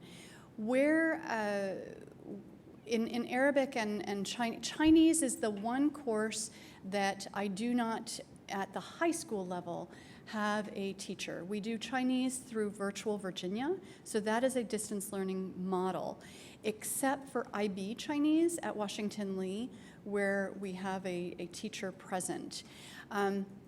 However, what we do have are 2 native Chinese-speaking assistants, and they go to the various schools so that they can help children with dictation and characters and so forth. I will say that with Arabic, those numbers are, if you think about our enrollment, increase in enrollment, you could almost say those numbers are dropping a little bit. They're not keeping up with enrollment.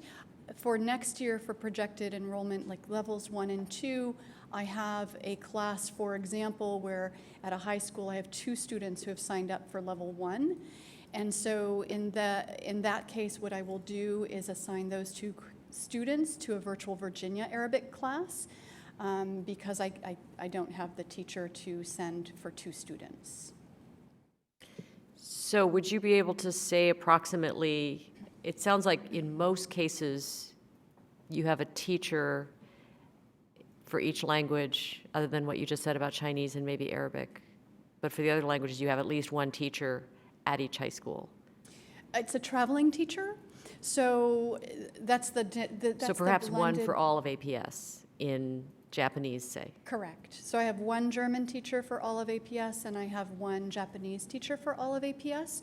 I have 3 Arabic teachers, and I have, there are Chinese 1.6 teachers for Chinese at the middle school level, and a 0.2 at the high school level. So, and Latin is a combination. At middle school, I have some where it's the distance learning model or that blended learning model because the enrollment is very small at a couple of the schools. And so the teacher travels to those 2 schools, Gunston and Kenmore, and she's there with the students 50% of the time. I mean, it sounds like you're saying that for several of the languages where it's blended learning, there's 1 teacher and they're visiting each school, you know, so the students at each school maybe are seeing that teacher twice a week. Depending on the schedule, it's 50% of the time at middle 50%. School, and at high school, the teacher is present 80 to 100% of the time. It's hard to see that working out, but It's a complicated master schedule. if we all had a lot of time, I would love to see it all, but that's okay. I do want to ask, though, because even as you do divide those numbers up, you know, we're also, of course, talking about very small classes. And I'm curious, because when we asked about, for example, the contingency, we're also doing budget and, you know, scrutinizing our budget very carefully. There is a contingency fund for advanced classes, and I don't remember language being one of the things supported with that fund. So, but we're kind of supporting this smaller classes. So are there funds somewhere that's kind of, do you see what I mean? This is not just a basic planning factor.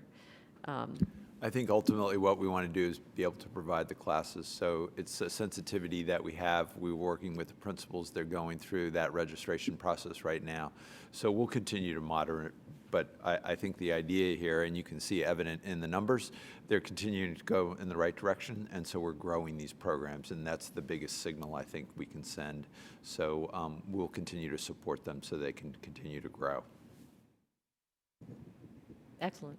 Thank you. And then I just wanted to ask one thing about middle school, and I don't know if it helps to have the bar graph up.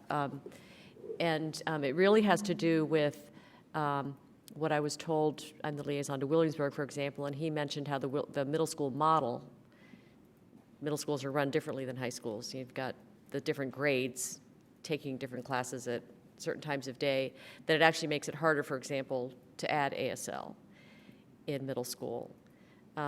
Is that affecting whether we have the full array of those language classes at our middle schools? I think what makes it difficult to add ASL to the middle schools is Arlington's all about choice, right? And so when students are given a variety of choices in electives, for example, I have one middle school that would have enough for 2 sections. And when it's hard to find an ASL teacher, it's a full-time teacher, it's even harder to find a part-time ASL teacher or one that's willing to split in between 2 buildings. So it's kind of a chicken or the egg scenario. So I think the ASL is more of, we don't have enough students asking or projecting, the projected enrollment isn't quite sufficient to gain an entire staff member at a building. So I think, though, what we try and do is we try and have itinerant teachers. So if we do have middle schools that don't have, 5 sections, we allow those teachers to travel around. And then in doing so, that would also provide the opportunities for the programs to grow. So I think that's the approach we're taking. I think, as it's been pointed out, it is hard to find half-time teachers in any discipline, but we were looking at opportunities, and we can also offer those at the high school level as well. So there might be some coordination between the high and the middle, so we can make those teachers full-time. Right. So I guess I just wanted to confirm then, and you do have some schools that are offering ASL in middle school. I have Jefferson Middle School. And all the middle schools have Arabic, Chinese, everything that's up there. So basically the only thing that's limited in middle school is they don't all have ASL and none of them have Japanese. Or German. Or German. Mm-hmm. Okay, got it. All right, thank you. Thank you. Yeah, I have a bunch of questions, but let's leave that slide up there. So those ASL numbers are only for Jefferson Middle School? That's correct. All right, so, and now there's 87, is that, I guess that was that's this school March. year. Mm-hmm. Okay, 87, which is something like 5 classes or something like that. They have a full-time teacher. Okay. Mm-hmm. But the rest of those languages are taught in all 5, 6 middle schools? Yes. School programs, okay. Okay, thanks. Can you go to slide 5 for me, please? Actually, sorry. While we're on ASL, let me ask my ASL questions.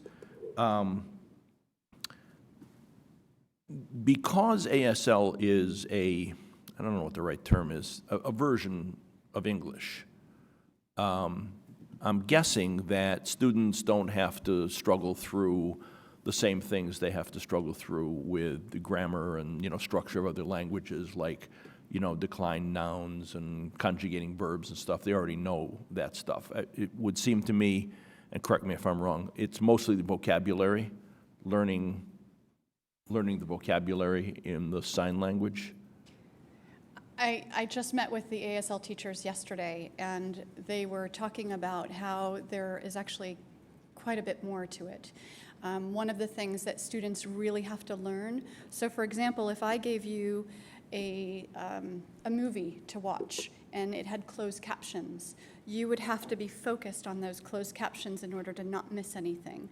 So it is a visual language, and one of the things that they have to teach is the culture of American Sign Language, or sign language in and of itself, in that you have to pay attention and you have to really focus. And so that's one of the things that they were sharing is difficult for students to learn, because we're used to being able to, so if you're speaking to me and I don't necessarily have to look at you and I can take notes on what you're saying, that's not an option in American Sign Language. So American Sign Language is actually a class where you kind of need smaller class sizes, as you were talking about, smaller class sizes, because it is a constant on. And it's not just the movement of the hands, it's very much a part of the facial expressions. And actually the grammar, the syntax is different. So it's not just because you know American or English grammar that you can speak or sign correctly in sign language. Okay, thank you.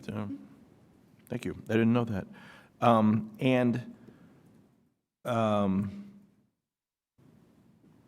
Do students learning American Sign Language have the same acquisition issues and the same acquisition timelines that students learning, a different verbal language, world language, verbally have, that it takes that some amount of time to get from beginner to intermediate to, an advanced status? Again, in speaking with my ASL teachers yesterday, they said yes.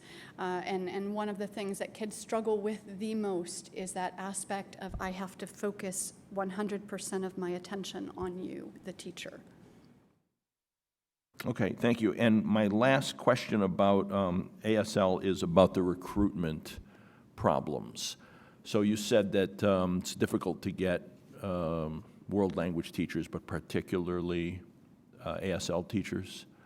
And over the last couple of years, as we've kind of become more cognizant of the national teacher shortage, do you find that affecting our ability to recruit and retain ASL and other world language teachers? We've been very lucky. We have Gallaudet, which is right in our neighborhood, and we had 2 full-time positions open last summer, and one at Jefferson and one at Yorktown, and we were able to fill both positions, and we got incredible teachers. 3 of the 6 ASL teachers that we have, we've actually recruited from out of state.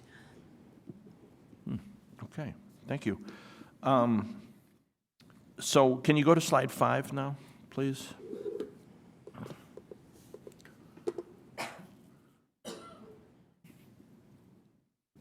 Oh, and I'm sorry, can you go back over that little discussion you had in the beginning about the way the scores dropped? Yes. On 5 there in 2018? So up until this year we have a change in our program model. Half of our schools have a proficiency-based model and half of our schools have an exploratory-based model. And so the 2018 scores, one of the 6 schools that were, one of the 6, I should know that, but was Drew, and they have a different program there. So they had an exploratory-based model.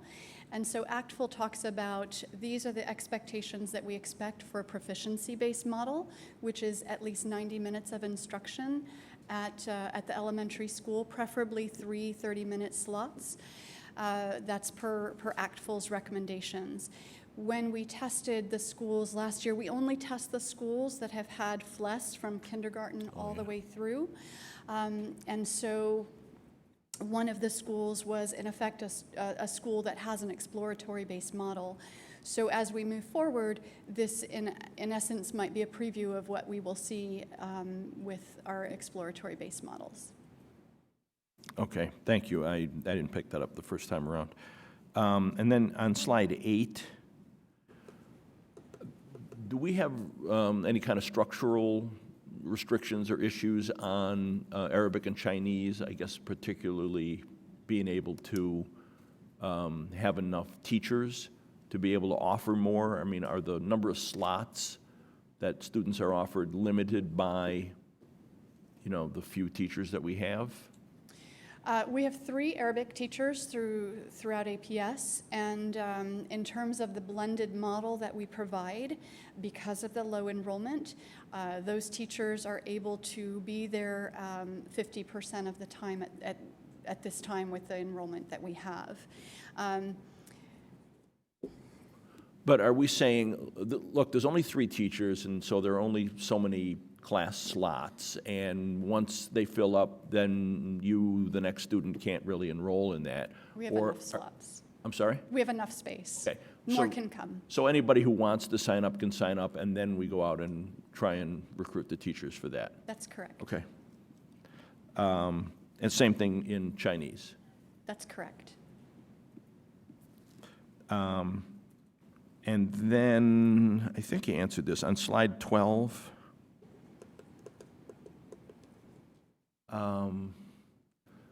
you said this is offered in 35 languages, and that's offered to APS students? So there were APS students taking this exam for credit in 35 languages? That's correct, and it's not limited to 35 languages, it's just that's what students signed up for, that's what we gave this year. So any language that a student is interested in signing up for, if there's a test out there, we will find it. This year we even had a student who took an ASL test, and so we were able to provide that. So it's really neat. I'm really proud of this, because I think it really validates what the kids already know and can do, and it's not just a matter of I have to sit through 140 hours of class time just to check this box. I'm actually being valued. My knowledge is being valued. And it gives them, I mean, 61% were eligible for the Seal of Biliteracy just through taking this, and the Advanced Studies Diploma. So it's neat. And I'm confused about the colors on the pie. So there's students taking 4 exams? No. Who get 4 credits? No, they take 1 exam, and so I'm going to go back to this slide. So depending on how they do their proficiency-based tests, and depending on how they do on the assessment, their nationally normed assessments, they can receive credits based on their proficiency level. So an intermediate mid, which is what you need for the Seal of Biliteracy, will get a student 3 world language credits. And so then you just go down. So a student, if they score at the novice level, they might receive 1 credit. So that's how that works. I see. So that's very impressive, Mm-hmm. that there were students scoring high enough that they got 4 credits. And if we could give more, some of these students are scoring at the advanced level. I mean, they're completely bilingual and biliterate. Yeah. We have over 100 languages in Arlington, so the diversity is just amazing, and it's a way to celebrate that. Excellent. I think I just have one more question. So do you do any kind of data collection or tracking or anything on students post-APS, in their post-APS journey? Do we know what happens to them with their language skills when they leave here? Do we know how many go on to college and more advanced language training, and then, perhaps a career, with multiple languages, or anything about the post-APS life? I do not have that data. Do we extrapolate from other, you had a slide there where you showed the ability to get to advanced status if you start in kindergarten and go all the way through 16th year. So where does that data come from? This is from ACTFL, which is the American Council of Teachers of Foreign Languages. And so they've collected a lot of data and done research. And these are the proficiency levels that through research they have found that students who take up a language in 9th grade really don't get beyond that novice level. And students who pick it up in middle school do have that option of getting to that intermediate level. And then students who start in kindergarten or young elementary, 3rd grade, have that opportunity to get to that advanced level. And there are studies that show that if a student starts a language by the age of 7, they actually get that native-like capability. So hence my ability to be able to pronounce Katie's award, I learned when I was 5. Yeah. So Impressive. Okay, thank you very much. Appreciate the presentation. Anybody else? Follow-up questions? Did you hear you say that name again? Yes, You do? I do. Chevalier? Chevalier? Chevalier? You said it well. Thank you.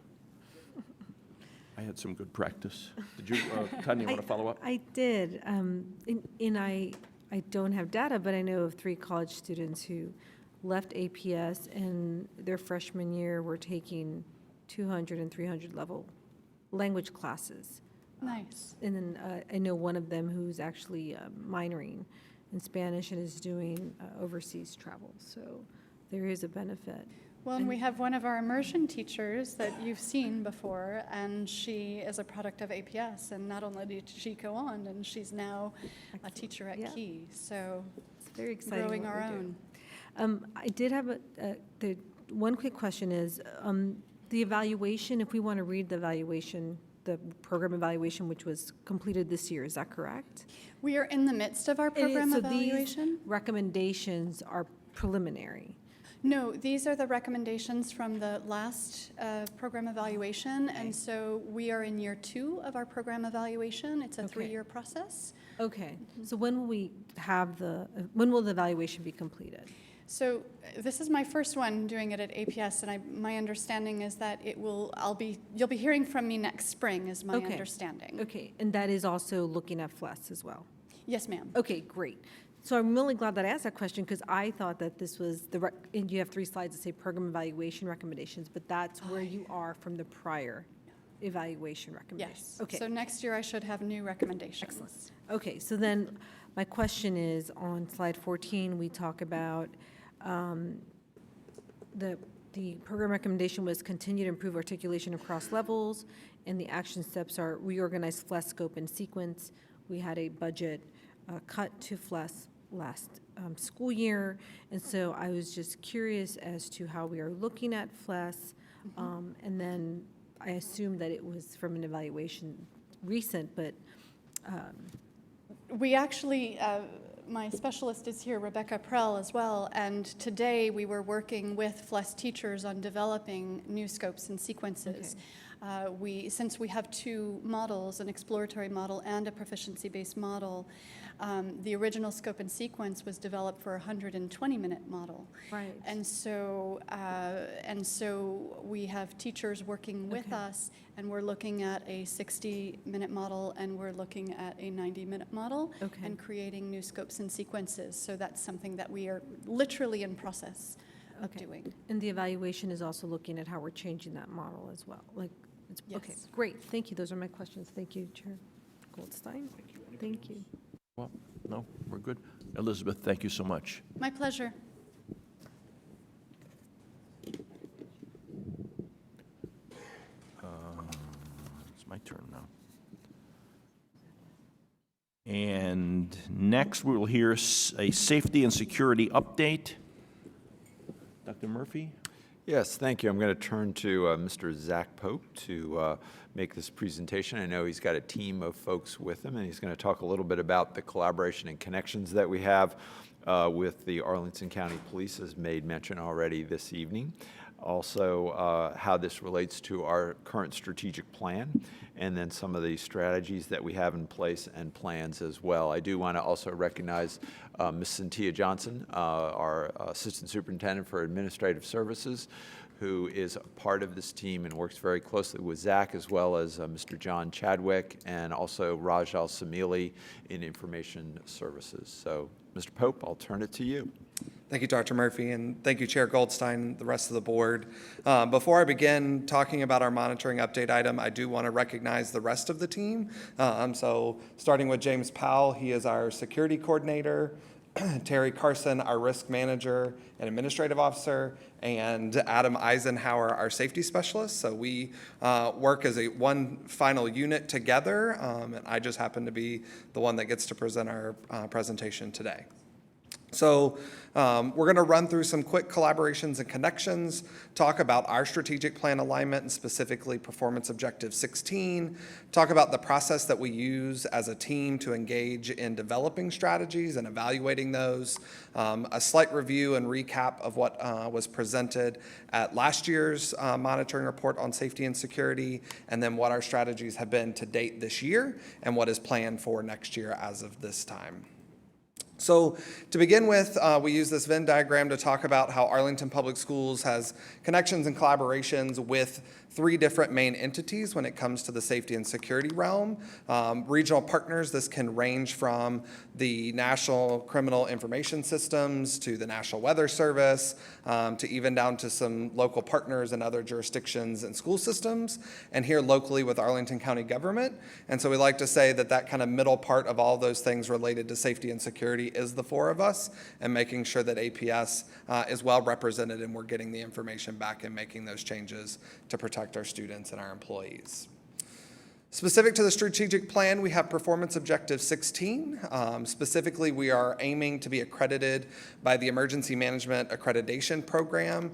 And because the strategic plan is new, we're currently refining our key performance indicators based on those standards and looking at a couple different buckets related to departmental effectiveness and compliance, as a lot of the work that we also do is related specifically to regulation and how that is aligned to Performance Objective 15. To give you just a quick understanding, EMAP, or the Emergency Management Accreditation Program, is an ANSI, or American National Standards Institute standard. It is a voluntary program entered into in the safety and security world, but really the most important part is it's a measure for continuous improvement. There's a lot of different standards, including up to 64 of them that we look at, and it is a 5-year accreditation process once you submit your application. To date, no public school division in the country has reached EMAP accreditation. So if we do hit our performance objectives as we're on target to do, we would be the first. There are institutions of higher education that have met this standard, even the most recent as this past fiscal year.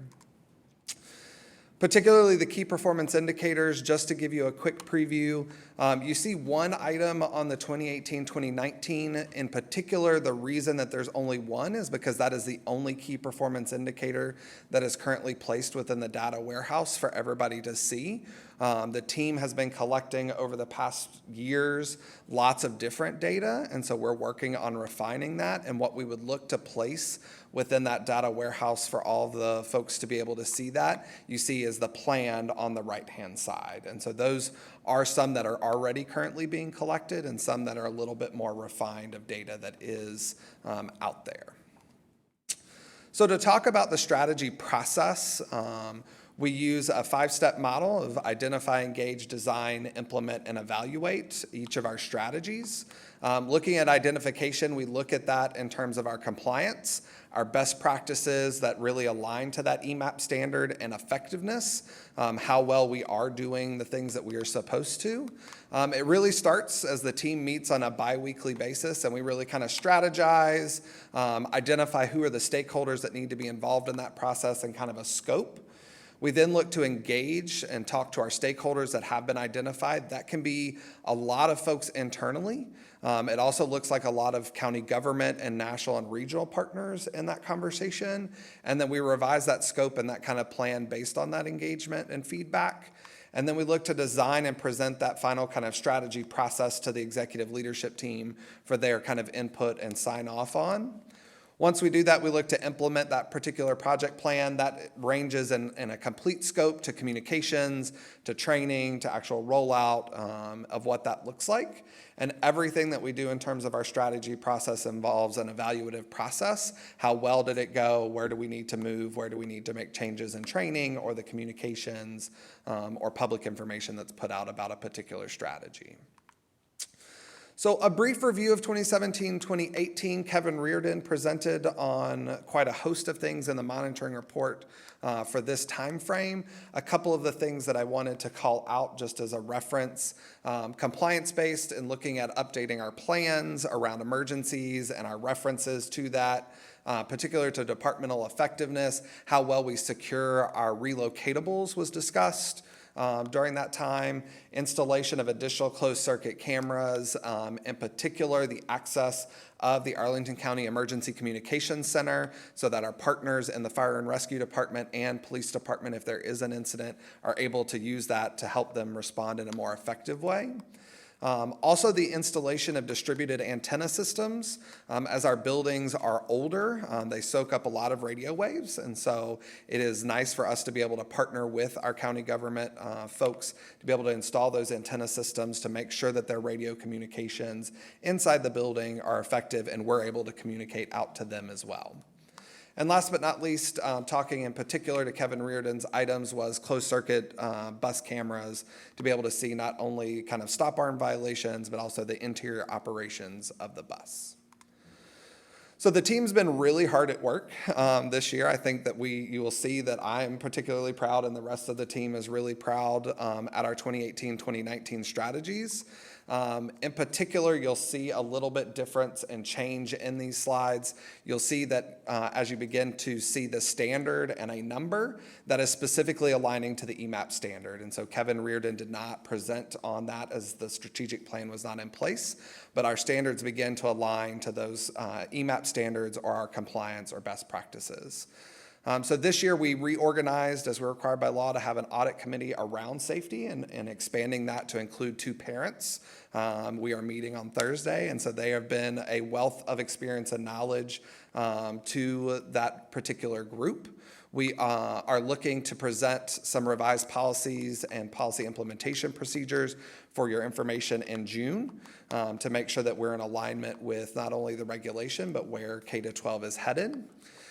In particular, I'm very proud of that we are streamlining our emergency procedures for our school teachers and going to a standardized model inside the classrooms across the board, and those will be put in over the summer, so when our teachers get back, they're already in place, and then using a template-based model for our school administrator teams to be able to use and develop their plans. The team also is working with Catherine Ashby and her team to develop specific plans around crisis communication and piloting emergency notification and how we do that in a better way as it relates to the standards. And the last thing on the standards piece is particularly around a comprehensive training program, because we can put out all the best information out there and put all of the procedures out there, but if we're not training our staff and supporting them in that way, that will look like a lot of different items. Using Canvas as our LMS as an option, using hybrid options, and using classroom delivery will be kind of a mixed methodology there. On our compliance end, we've looked at working with Erin Wells-Smith and her team in human resources, in particular to reduce our injuries and increase corrective actions around our post-incidents and accidents, and really how we work together in a more collaborative way between HR and the team to be able to support our employees staying at work and not being hurt. Around departmental effectiveness, we've completed projects to update not only the internal but external to the building camera technology, in particular looking at implementing some new technology there. Around risk management, we have been working with the Department of Teaching and Learning around athletics, intramurals, and clubs, and particularly drafting a division-wide athletics handbook that will address not only their particular pieces around participation and eligibility, but making sure that our safety components are specific to each sport and consistent across all of our schools.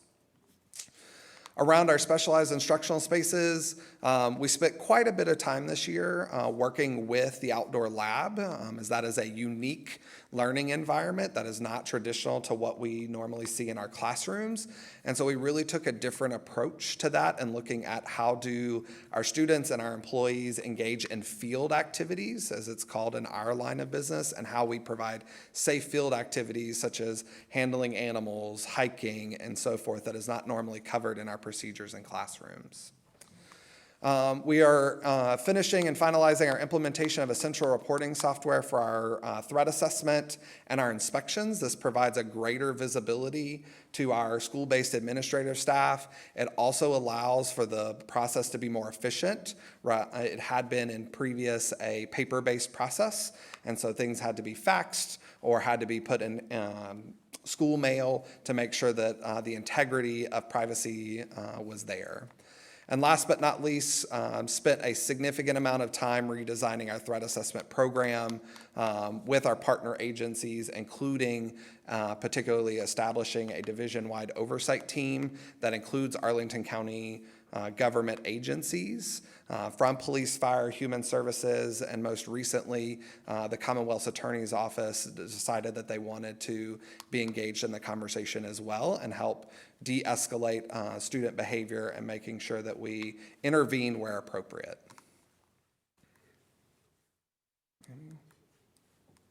There we go. 2019-2020, these are some of the things that the team has identified as where we're moving forward in terms of our strategies. So we're looking to develop a formal planning process and how we specifically address our hazards and our threats to the school division, as it's identified in Standard 3.31 of EMAP. We're looking to actually implement a hazard mitigation plan. Those are typically done on a 5-year cycle and approved through the state up through FEMA. And that particularly looks at natural hazards in particular of what may affect our buildings and how we could potentially get money to mitigate that.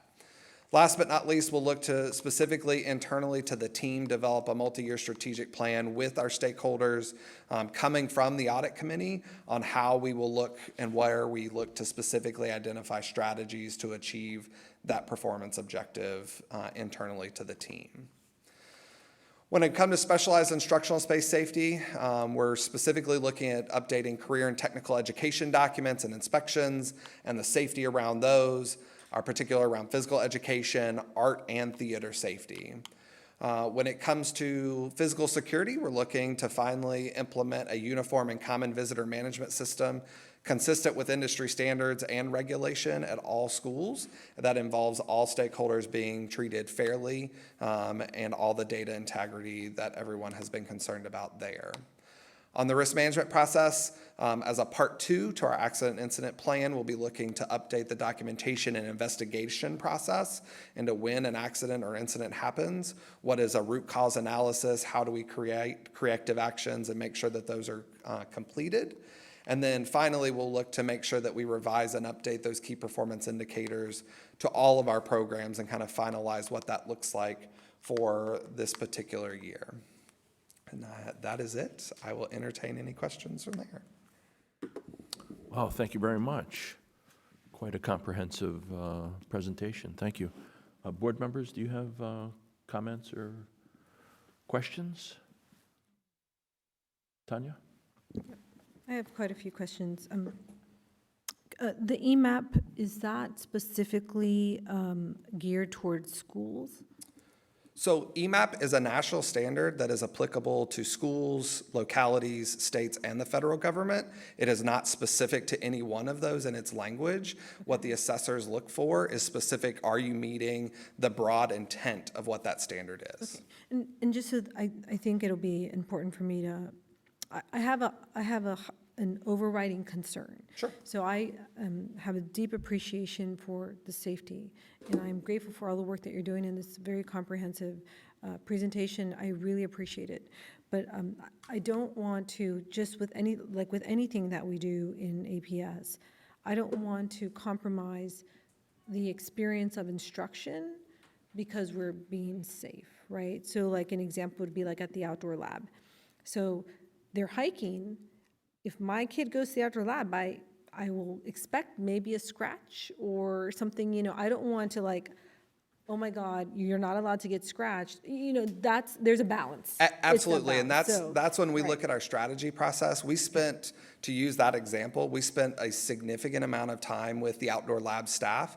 We recognize, as Terry would say, there is an assumption of risk to be involved in certain activities. Athletics may be another one. Yes. And so part of our goal is, one, to bring awareness to what those risks may be. And if there are reduction in risk methods that we could particularly employ, let's use those and find what they may do, but instruction is at the core of what we're looking at and making sure that that is still integral and continues to move forward. Okay, great. So that's sort of the lens of my questions so that you understand why I'm asking them. Sure. Okay, so I'm grateful that the Safety Audit Committee is going to include 2 parents. And I'm curious as to, are there other ways that you are engaging the community on how we're moving forward to strengthen our safety and security for our schools? And Sure. I know that this is all new, so I was just curious, if you don't have them, are you exploring it, or what is your? So there is a connection with CCPTA. In particular, I'll use that as one example. So on each strategy item, particular parent groups and the community are engaged. But in the CCPTA world, they developed their own internal CCPTA committee. And the parent who actually is heading that committee for CCPTA happens to be the parent representative on the audit committee. And her and I meet on a regular basis to make sure that there are synergies and that what they're hearing is the same as what we're hearing, and we're moving forward in a collaborative way. Okay, so as we talk about training and the revision of emergency procedures and plans, I do want to point out that there are demographic groups in our community that experience fear based on a lot of, sometimes it's prejudice, sometimes it's what's happening in our country. And I don't know if some of the procedures we're putting in place have a different consequence for them. And I had a parent tell me the other day, I think Washington Lee has a new visitor management system where they provide the ID. And so a parent who does not have a driver's license walked in, and they said, you need to provide a driver's license, and the parent said, I don't have one. And so then the person asked, well, then how did you drive here? It's completely inappropriate. The parent said, I didn't drive here. And then someone behind that person came in and did not get the same type of scrutiny. So I know that we need to keep our schools safe, and I know that we need to keep our children safe, but we also need to be a place where we welcome and where our parents have access to their students. So I just want to provide you that feedback as you look at training and you're implementing procedures and plans to be systematic for our classrooms, that we're keeping that lens. And so I don't know if we engage different communities. If 2 parents on an advisory committee is going to be enough to really understand the lens so that we can support all of our communities while keeping our students safe. Absolutely. That is a concern that we keep in the forefront. Using your example of visitor management, I'm unaware. I believe they are using a pilot program, and that we are moving to a more inclusive model with our visitor management while still maintaining a level of safety.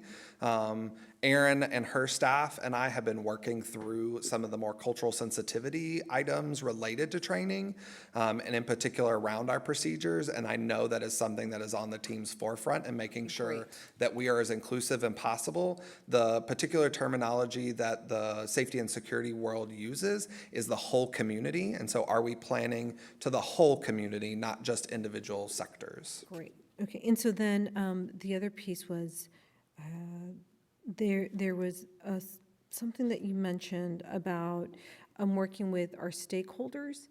I thought I wrote down, I think I did. Let's see. Where you're developing a multi-year strategic plan with input from stakeholders. Yep.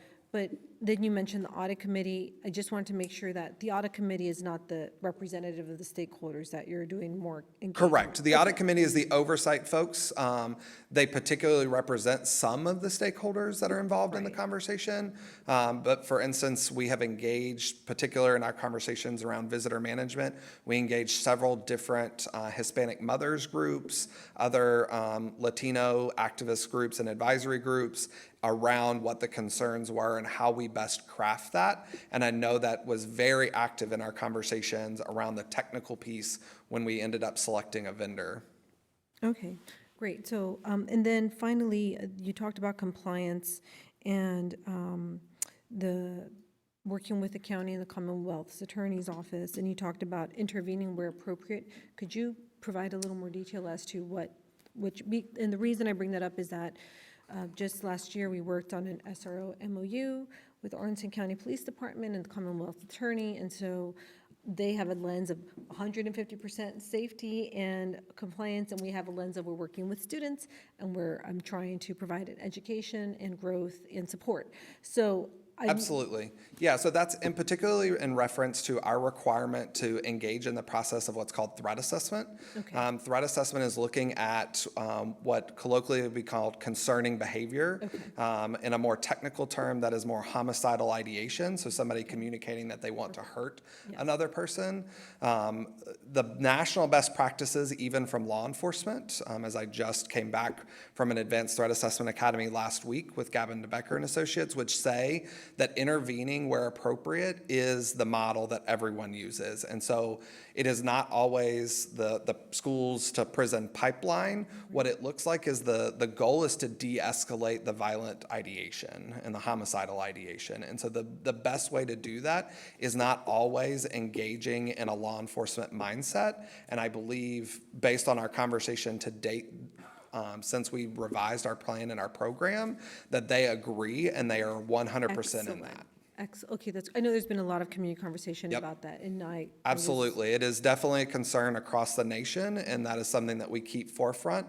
They are more than willing to be a partner and actually share more information through this process because we are wanting to share information with them and to craft a plan best for that student. Thank you. I just wanted a little bit more detail to make sure that we were moving forward on the same page, which it sounds like we are. So thank you. I really appreciate the presentation, and thank you for all the work that you and your team are doing to ensure the safety of our schools, especially during the times that we're living in today.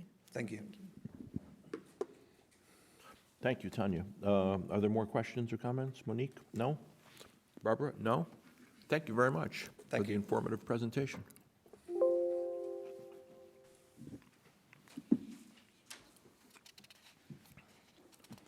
And we have one information item tonight, and that is the revision of School Board Policy K 2.1, Virginia Freedom of Information Act. Dr. Murphy? Yes, I'm going to turn to Catherine Ashby, our Acting Assistant Superintendent for School and Community Relations, for this particular policy item. So, Catherine? Thank you, Dr. Murphy and school board members. Thanks for allowing me to present some minor proposed revisions to School Board Policy K-21, Virginia Freedom of Information Act. Just for reference, before I jump into the proposed changes, this is, of course, our policy for ensuring ready access to public records in accordance with FOIA law. The related policy implementation procedures describe exemptions under the Code of Virginia, such as scholastic records and personnel records, as well as the process for making and responding to requests in a timely manner. So the policy and the corresponding PIP were last updated and adopted in 2002. So our staff reviewed it as part of our 5-year process and have proposed some very minor updates and changes. Next slide. Okay. For the policy, we have changed the name in accordance with the name of the act in the Code of Virginia. It was previously just called information, so we updated that name to the full name. We also made a modest change to update the evaluation. As Tanya mentioned earlier tonight, there's a new process for that, so we changed that language. There are no other changes to the content. because it referenced the FOIA requirements in the Code of Virginia, so there was no need to make further changes. We are proposing a few updates to the PIP, which you can see on the slide. Most notably, there were previously 2 PIPs, and there were duplicate and overlapping information, so we combined it into one. And then we also clarified how and to whom requests should be made, both electronically by email or in writing. We've established a FOIA email address, so that was provided. And we request that all are sent to the Superintendent of School and Community Relations or the designee who provides the service. And those were the only updates. I also just thought you might be interested to know the volume of FOIA requests that we've been receiving. They have been increasing over the years. 2 years ago, last year we received a total of 77. This year we've received 66 to date so far. And 2 years prior to that, there were just 58, so it does seem to be increasing. Any questions? Thank you very much for the presentation. Board members, do you have questions or comments? Barbara? Just a quick question on that last point about the FOIA requests. Are they generally sort of about asking for school board? What's the range of topics, and without going into details? Does it cover our whole school system, or? It does. They're very broad. There's not really a rhyme or reason.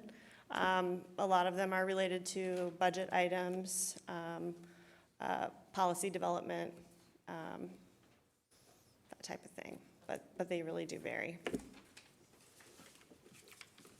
So, let me follow up on that, just because you've piqued my curiosity.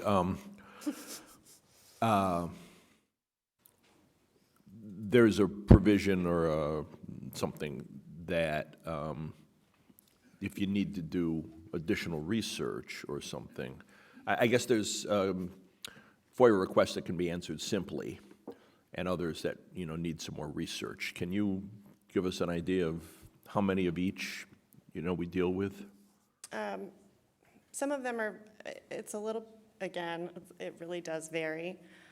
Those that we are able to quickly access the information, we respond. We have 5 days to initially respond, and we're able to pretty easily find that information.